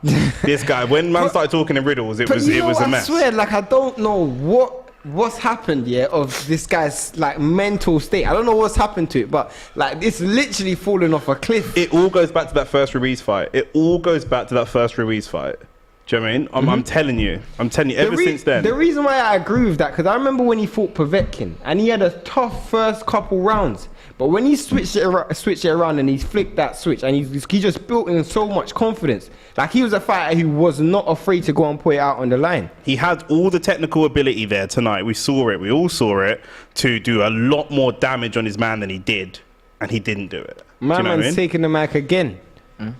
Don't let AJ take that mic. And he's holding the mic. You don't want to give it to him. This is a madness. Do not let AJ take that mic. Oh, he's got it. Mind you, did you try and take it off him? Ade's holding it by the bottom still. Yeah, and he's doing the right thing still. That's madness. He's trying to save his boy. You know that. AJ gone from humble to bumble. AJ needs to go into influencer boxing. Ooh, that's a bit mad. You know what? Yeah, I'm not gonna lie. AJ stands for A Jackass. UFC boxing. He's gonna be fighting Tommy Fury before he fights Tyson Fury. I swear, AJ actually needs like, he literally needs an easy fight. I'm gonna go home. I'm gonna watch this whole video back, and I'm gonna clip every moment that I said. Yeah, he's mentally shot, and his mentality is the worst. You got a point. I didn't disagree with you. Still, I did not disagree with you. It's not even just in the ring; it's the interviews and everything. That spiteful side of him is just not. And it's like he's trying to force it to be there, but it's not quite there. I'm gonna ask you a question straight here. I'm gonna go around the panel. I'm going to start with you, James, because you're getting a bit of a stick because people are saying that. Why are you being nice to read out the comments? Put it this way: someone called you an AJ simp. An AJ simp. Yeah, right. Yeah. So I'm going to ask you, right? Be honest. I ain't a simp for no man. You know, I do respect your opinions. You have been honest with me anyway. Has AJ got it or not? Yes or no? Has he got it or not? On the basis of that performance, he hasn't shown enough to say that he can hang in there with a Usyk or a Fury. I need to see more, like you say, his first fight back after 2 defeats, his first fight back with a new coach. He's going back to that old style. I thought he started off slightly more methodical. I thought he was going to grow into the fight more. I think he should have shown more pace. He should have gone for it more. On the basis of that, if he performs like that against a Fury right now, then yeah, I don't think he has enough to beat him. I want to see how he performs in his next fight. I want to see him fight a Wilder or someone of that ilk. And maybe if he gets rocked, maybe in a bigger fight, you can start to see a better AJ. And like you said, the small guy always causes him some problems. Against a taller guy that is easier for him to hit, someone that he can target the body more, I think he can still come back. Whether you call that delusional or you call that what, I think he's shown the ability. I think he has heart, but right now, mentally, there are serious questions that need to be answered. I think that's an honest assessment, and I would agree with a lot of what you said there. Let's take it over to Shane. Has he got it or not? Anyway? I think it's pretty straightforward with it. Like, genuinely, I was going in there with at least hope that I would start to see certain layers of improvement. I didn't expect drastic improvement. You don't get that over one camp. But I wanted to see layers of improvement. I actually feel like, honestly, without being disrespectful, I actually saw more regression than progression. Because if I look at how he fought in that last Usyk fight, and I feel like at times he just let the fight coast in this fight. You know, there wasn't an outward effort to go and grab it. Even though you said he won 9 rounds to 3. To me, it's not about that. I feel like you got to understand isolated moments. So when you've landed a big shot, go out and get it. And I don't feel like he had that attitude today. Are you giving enough credit to Franklin, who, let's face it, he's been to this country twice now. Both times he's performed well, gone the distance against guys that he was slated to lose against. The reason why it doesn't make a difference is because improvement is improvement. Your opponent can be a really good fighter, and it's not based on the fact that Franklin was so durable. You can't take that away from Franklin. It's just your personal efforts. Nobody should affect how you personally feel about how you should fight. No one should affect that. No one should have an effect on your personal approach or your efforts that you put in and your attitude to the way you approach a fight. No one should have an effect on that. That should be you and your game plan, and you should be able to stick to it. Nick? The reason that has AJ got it anymore? Yes or no? I think that obviously he's been used to making so much money. I don't know if he'll leave the world of boxing because he's not going to make the kind of money. He's not going to retire. But he's going to have to become someone that is like the benchmark fighter, because like these guys said, he's not the level of an Usyk. We've seen him lose twice. He cannot go in the way that he is mentally at the moment against someone like a Fury. You know, there are really good fights for him out there, but they are all at fringe world level. People that we're not quite sure if they're world level yet. You know, the Joe Joyces, still like see him against Wilder. There's big fights out there for him, but at that world elite level, not yet. And to your point of, are we giving Franklin enough credit? I give Franklin huge credit for what happened, even though I did score it 10 rounds to AJ and only 2 to Franklin. But AJ himself is clearly visibly frustrated and angry with his own performance. So that tells you that obviously he didn't do what he set out to do. If he was cheering, and honestly, even if he lied, even if he cheered and went, yes, I got the win, this guy's a great fighter, but I got the win, well, you know, well done, that would be more believable. But he's standing there looking frustrated and upset, even though he's clearly got the win and taken most of the rounds. So that tells you that whatever they set out to do and whatever they set out to achieve, they didn't achieve it tonight. Is that not a positive, though, that he's not happy with himself and he acknowledges that there are serious improvements that need to be made? You're an AJ fan. Do you want to see it? I'm just playing devil's advocate. I understand. So to answer your question, you're an AJ fan, yeah? Not like in a bad way, but you're an AJ fan. I like the guy. Would you like to see him fight Tyson Fury next? I think as a neutral, I would love to see the fight. Of course, it would be a very exciting fight. If I'm planning his career out for him, do I think it's a smart move? I think in the short term it is, and it depends how much faith you have of him to beat a Joe Joyce or a Wilder. Do you think he'd beat Fury if he fought him next? Do I think he beat him on this performance? On the basis of this performance, I can't say that he has. He hasn't shown me enough. I don't even think that the Fury fight would even be entertaining. I'm being dead honest with you. It doesn't. When you put all the ingredients into the pot, it doesn't smell entertainment to me. You've got one fighter who's naturally cautious. That's Fury. Whilst he does try to approach show the off and style, stuff, yeah. But generally speaking, he's not just going to walk him down. He's going to be relatively circumspect. He walked Wilder down. That's 1 in 1,000. I think that was the only approach, and I feel like that was right game plan. But I feel like generally speaking, he'd already beat him before. Yeah, generally speaking, I feel like it's not going to be an entertaining fight. AJ is lacking confidence, so you're not going to see him go out there and give us that punch up. It would be similar to Dylan White. I'm not even going to lie to you. It'd be very similar to Dylan White. Well, I'm going to give my opinion for what it's worth. That same question to myself. I've got to say, and I'm speaking as an admirer of AJ, this was not a great night for him. Yes, he won the fight. He won it clearly. I scored it 8 rounds to 3 and 1 even. He was a clear winner. Did he impress me tonight? No. He looked good in spells. But, I think, you made the point, Nick. He looked a bit gun-shy tonight at times. Shane was making a point. He didn't get his shots off in combinations. I was disappointed that he didn't go to the body a bit more. He didn't throw the check hook. I think he landed it once early and didn't really. So it wasn't an impressive performance. And certainly off the back of that, you would not make a case for him beating any top Fury, Usyk, or even, dare I say it, Joe Joyce. Or Deontay Wilder. Maybe Deontay Wilder, because we all know Deontay Wilder is not I the think greatest boxer. At some point in that fight, Wilder lands, and that's it. That could well be it. Could be. There's no way. But I'll give him a chance though, because I do think he can land his punches as well. Prime AJ, I used to give a 50-50 chance, maybe a 60-40 chance. This AJ, Wilder cleans him out. What I would say is there are some mitigating circumstances, and they are these. He's coming off the back of back-to-back losses. Now, you can't underestimate how that will damage his confidence, yeah? So that's to be said. He was coming into this fight with a new trainer, somebody he'd never worked with before. They had one camp. So we cannot expect a quantum leap. You can't go from 0 to 100. You expect small improvements. So you're looking at small improvements. And I think, he showed a decent jab.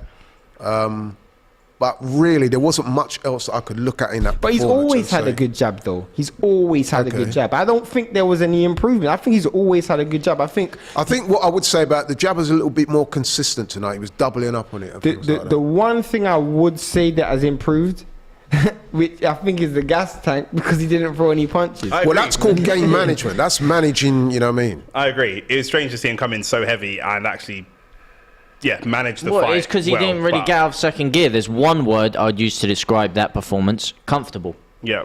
He was comfortable. He was never in any danger. I think he felt early on he was never going to get knocked out of there. And he was very happy to tie it up when it got close, try and dirty box him on the inside, and keep him at arm's length with the jab. I was a bit disappointed, though. He got caught with right hands a number of times. Yeah. Now, that's why he Nick was reluctant to unleash, and he was a bit gun-shy because he was getting clipped when he did. Yeah. But you imagine if that's Wilder throwing those. That's not a good look. But then again, can Wilder take the shots that Franklin took? Because Franklin took some mean shots today. Yeah. No, that's a fact. And that was the point I was going to finish up on, which is in my mitigating circumstances. Franklin is clearly a decent fighter. Now, for some reason, people in the comments and people in this country continue to pour scorn on the guy and rubbish him just because he's not a big chiseled heavyweight with muscles and knockout power.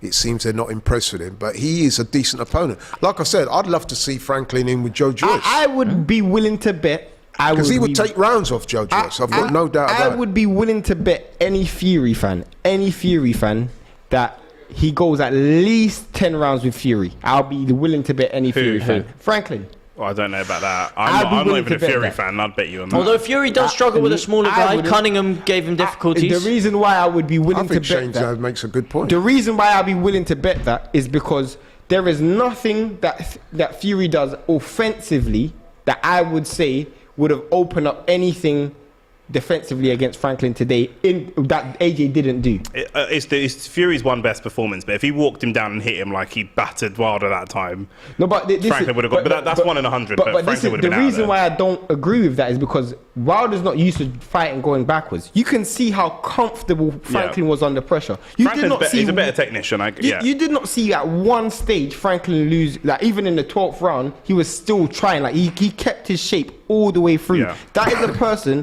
who, when they're under attack, they know how to defend themselves. I still maintain that Franklin beat Dillian that night. And listen, I'm not being wise after the event. I said to all of you guys off here, I said it on air in front of you guys. I watched the fight from my hospital bed. Me being a boxing buff, I scored the fight from my hospital bed. I had Franklin winning that fight. I think at the most you could give Dillian was I scored a draw. Me as well. And even that, to me, would have been very kind to Dillian. I thought Franklin by a couple of rounds. Yeah. I think what done it for Franklin is that he didn't have a very good last round. I think Dillian arguably rocked him. Yeah, and he obviously it's the round where he had the ropes to hold him up. Yeah. That was a round. But to be fair to Franklin, he took that fight on fairly short notice. You look at him tonight, he was a completely different shape. And that would have factored into tonight's performance as well. So I'm trying not to make too many excuses for AJ, but he fought a better version of Franklin tonight than Dillian did. I think the way to go for AJ is for him to get it on again with Dillian. Those two don't like each other. There's history there. They'll be able to sell that fight. And crucially, it's a very winnable fight.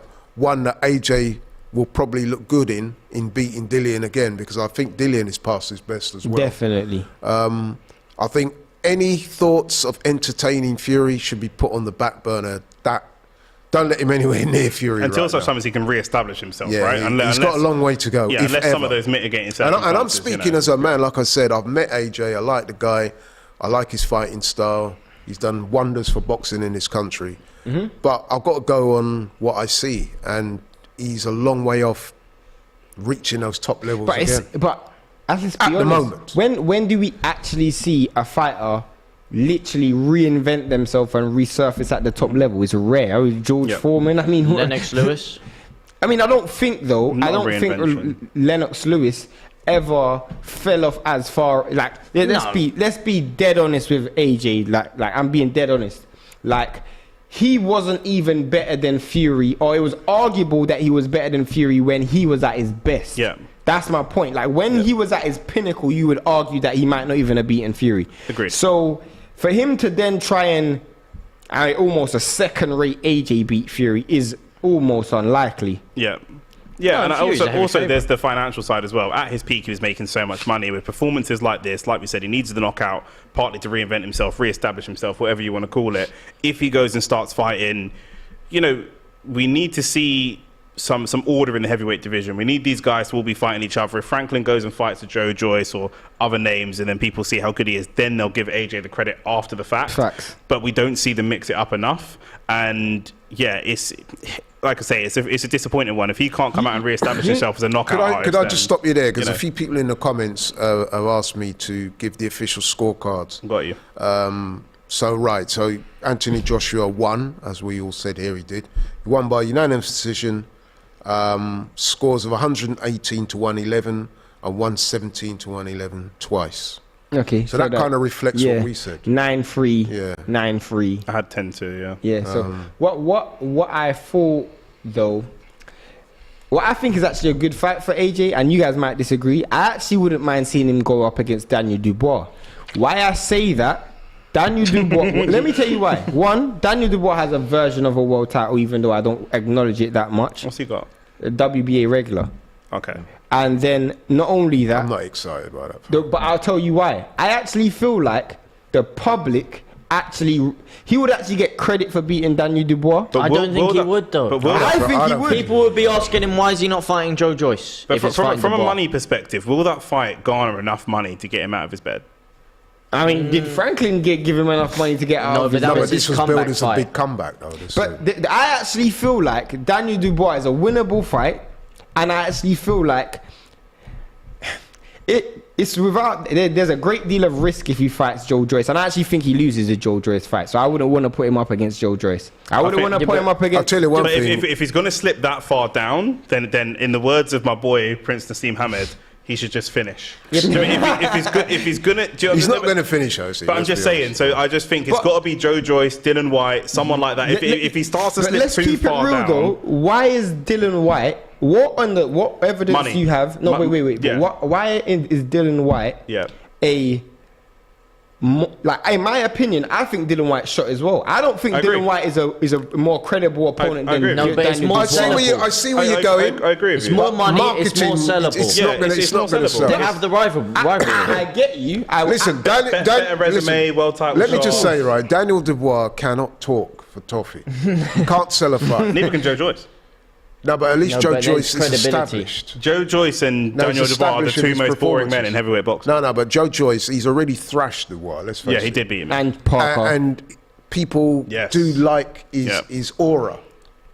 They kind of latch onto the aura of the juggernaut and the way he fights. People like him. Would you give him more credit for beating White than beating Dubois? You personally? Yes, because I don't think Dubois. I mean, we saw in Dubois struggled against a journeyman in his last that's fight, true. didn't he? Kevin Lorena, What I like who about was Joe a blown Joyce, up cruiserweight, blown up and he cruiserweight. nearly had Dubois out of there. Yeah, that's South Africa. what I like about Joe Joyce for AJ is that because he's a little bit boring and bland, even though he's a very good boxer, AJ in terms of we're really trying to rebuild AJ's mental strength. I'm still going to bang on about this. He's clearly got. We saw tonight. We should call you Nick Mental Strength. Honestly, but honestly, like that's what we're really trying to build back. So we need to put him in with people that he's not going to get overly intimidated. But even if he loses the fight, someone like Joe Joyce, I just don't think is going to intimidate him the same way that. I do agree with you. I think that Joe Joyce is a good fight. But I'm going to be honest with you. If I'm Eddie Hearn or I'm Derek James or any one of those guys, I'll stay away from that guy. He's the absolute worst guy you I want to would fight. rather fight Fury and Usyk again before I fight Joe Joyce. There's more risk jeopardy, for yeah. I could see Joe Joyce walking Fury down, AJ down and stopping. The reason why that's a big problem against Joyce, I think Joyce has got as good, if not a better chin than Franklin.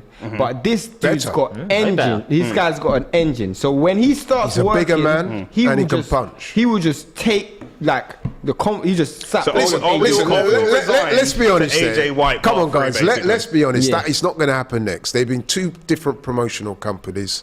Who, Dubois Joe or Joyce is Joyce, on the. they're both with Frank Warren. Yeah, Joe Joyce is on a different trajectory. They're talking about him. Frank Warren said he wants to make that fight though. Frank Yeah, Warren, Frank said a lot. Don't let that But will Eddie Hearn? Eddie Hearn will not want will that be fight. willing to send him over though. Eddie 'cause he knows Hearn he's going would to be win. mad to make, especially But who after does what he we saw aside from tonight. Dillian? It's got to be Dylan. It's going to be Dylan. It's gonna be I Dylan said White. It's going to be Dylan. I said that before we went on live. I said Dylan White I is going to think be the Wilder fight. does a lot more for him than Dillian. I think Wilder carries a bigger more risk. winnable than Joyce. It carries a slightly bigger, of course, a bigger risk than Dillian.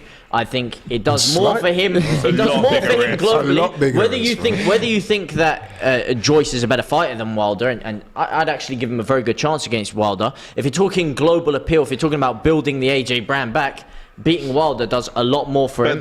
You're missing one key point. He won't beat Wilder. What? He's in with a chance. Not the way he fought today. I'll bet you £5. I think he has a better chance against Wilder than he does against Joyce. I'll bet more than that. Agree with you. I agree with you. Which is why I think it's a more smart fight to make than Joyce. He's going to fight I do agree with one thing that James says when he says that he can see a pathway for AJ to beat Wilder, because let's face it, on a skill set, it's night and day. Yeah, Wilder's skill set is not that developed. True, he does have that big right hand, but how many times have we seen Wilder in fights against opponents far superior to AJ when he's literally struggled?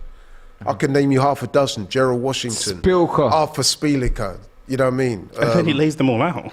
He does, but they're all knocked out. They're all in the morgue. What if he doesn't lay AJ out? What if he gets laid out? On the way that AJ fought, now don't forget as well, he's coming off the back of those 3 murderous fights against Fury when he took a lot of punishment. I have to see where Wilder is. Because the Hellenius fight was not a good I wouldn't gauge. have AJ against Wilder next if I was Derek James or Eddie Hearn. No, it's going to be Dillian. It's going to be Dillian. It's going to be Dillian. If it's White and then Wilder, that's fine. No, but if it's not Dillian White, what fight makes the most sense for him? There genuinely isn't one. I agree with James. I would like to see him fight Wilder next, because the Dillian thing, we've been down that road already. But how long does AJ have left at the top? Lose. You need to make the big fights, make the big money while you can. Wilder and White will both rattle him in the press conference. Yeah, facts. Wilder will get right up to him. I'm not going to lie, yeah. I don't even think the Wilder fight psychologically is good for you, because you're going to be turned into a meme.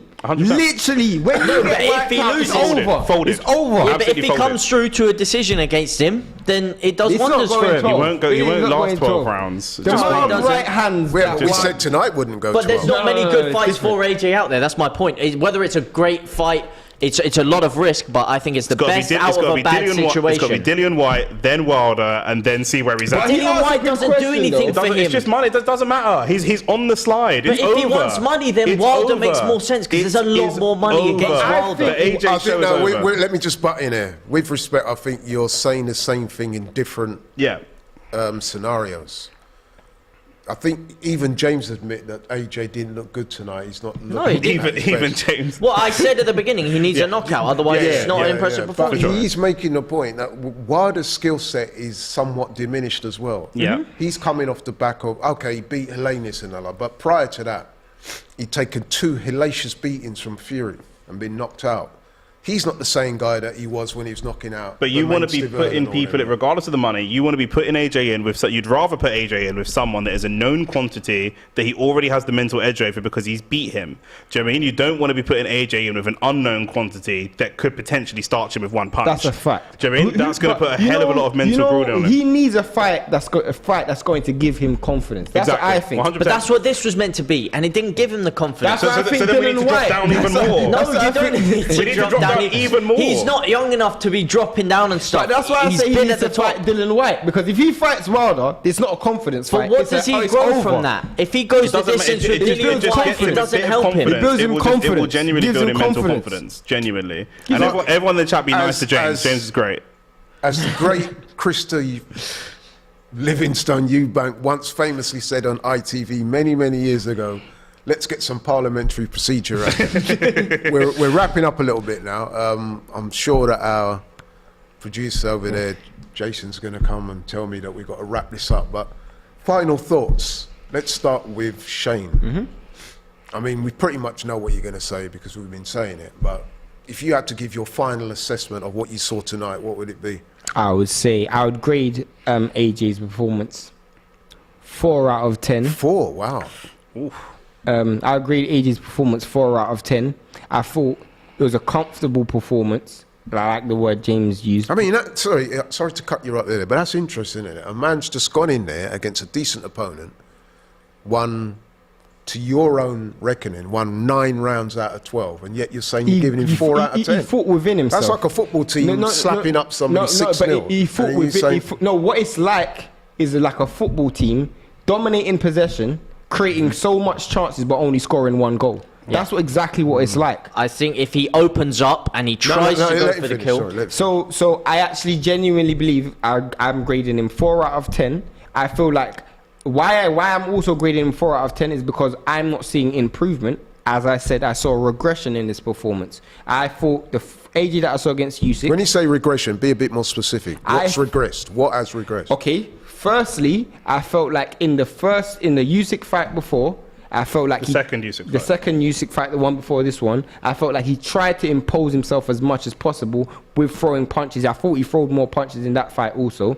I also felt like in the Usyk fight, he tried to make it as comfortable as possible. He landed a lot of big shots here, and he had moments that he refused to take. If you remember against Usyk, when he did have that isolated moment, he kept his foot on the gas until he ran out of gas. The fact that he still had energy left in the tank after 12 shows everything that I needed to see. This guy did not put in enough effort for me. So therefore... Okay. Nick, I'm conscious of time. Yeah, I'll wrap it up real quick. I'll give it a 6 out of 10. I think it's a C. It's a passable grade, but it's not impressive. And unfortunately, because of the situation that he's in, he needed something impressive. Just being passable wasn't good enough.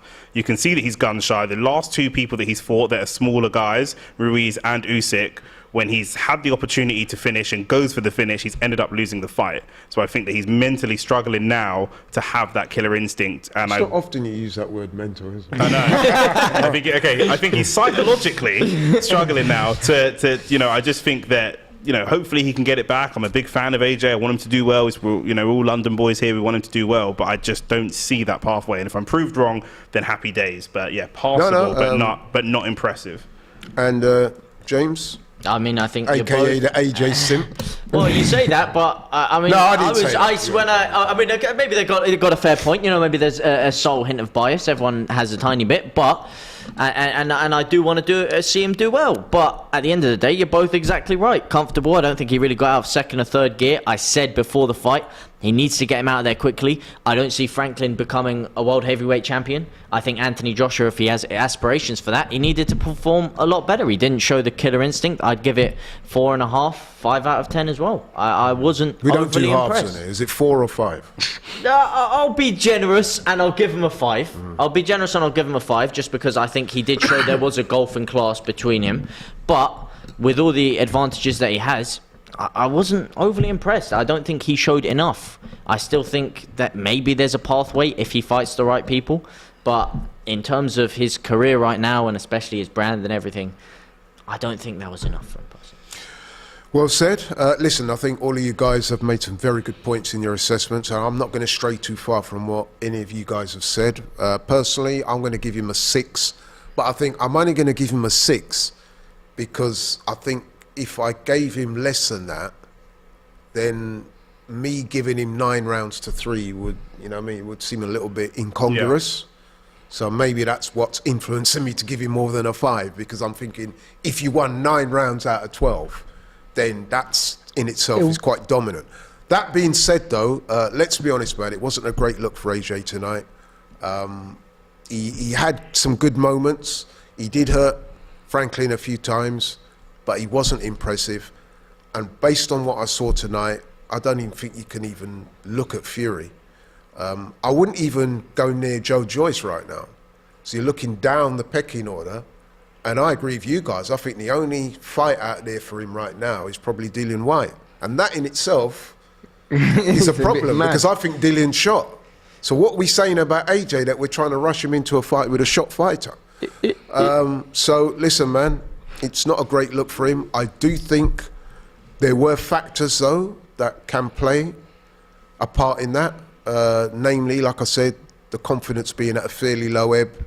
The fact that he's working with a new trainer for the first time, all those things are going to play into it. So, it's not totally lost. Yep. I wouldn't say it's totally gone, but it was far from impressive. And I think, I'm going to say this, the court of public opinion is going to be harsh on him tonight. Yep. And you could make the argument, and I'm being dead honest, you could make the argument that if he was in there with a bigger puncher, he could have been in some serious trouble today because he didn't really. He allowed Franklin so many opportunities to let his hands go. But he didn't look hurt though, did he? No, he didn't have no power. He didn't have any power. Yeah. No, but you're right though. It wasn't great, and he was looking for a statement performance tonight, and we didn't get that. Nope. But listen, guys. You've been great hosts, co-hosts, analysts, panelists, experts. So whatever. have you. I think you've done a phenomenal job. Yeah. No, but you know what? I've really enjoyed it. Having you guys on there, giving you honest, forthright, very knowledgeable assessments. It's been great. I want to thank you all for coming on. Hopefully we can get you guys on back again soon. We are covering more fights on DR Fight Club, as we like to call it. So don't forget, everybody watching as well, to tune into that Formula One tomorrow. That's going to be a great race. Any of you guys into Grand Prix? Yeah, a little I bit. am, but not. I'll watch the highlights. Not at 6 o'clock in the morning. But. Yeah. I've got WrestleMania tonight. How am I going to stay up for the F1 as well? This is rough. This is WrestleMania, mad. Loads of people are watching the WrestleMania. It's big. Yeah, definitely not me. But I just want to say in closing, thanks guys, really appreciate it. Like, share, subscribe, keep locked on DR Sports Channel. Don't forget that big race in the early hours of the morning. Tune in, Robbie and all the guys will be here. We're out, thank you very much, take care. This Sunday is the Australian Grand Prix. I'm going to be there. We've also got Joe, we've got Matisse and Abby, and it's going to be brilliant. You guys going to be waking up in time? I'm ready. Set the alarm already, mate. Let's go. Let's go. Set your alarms for Sunday. It's the big one, the Australian GP, here on On Track GP.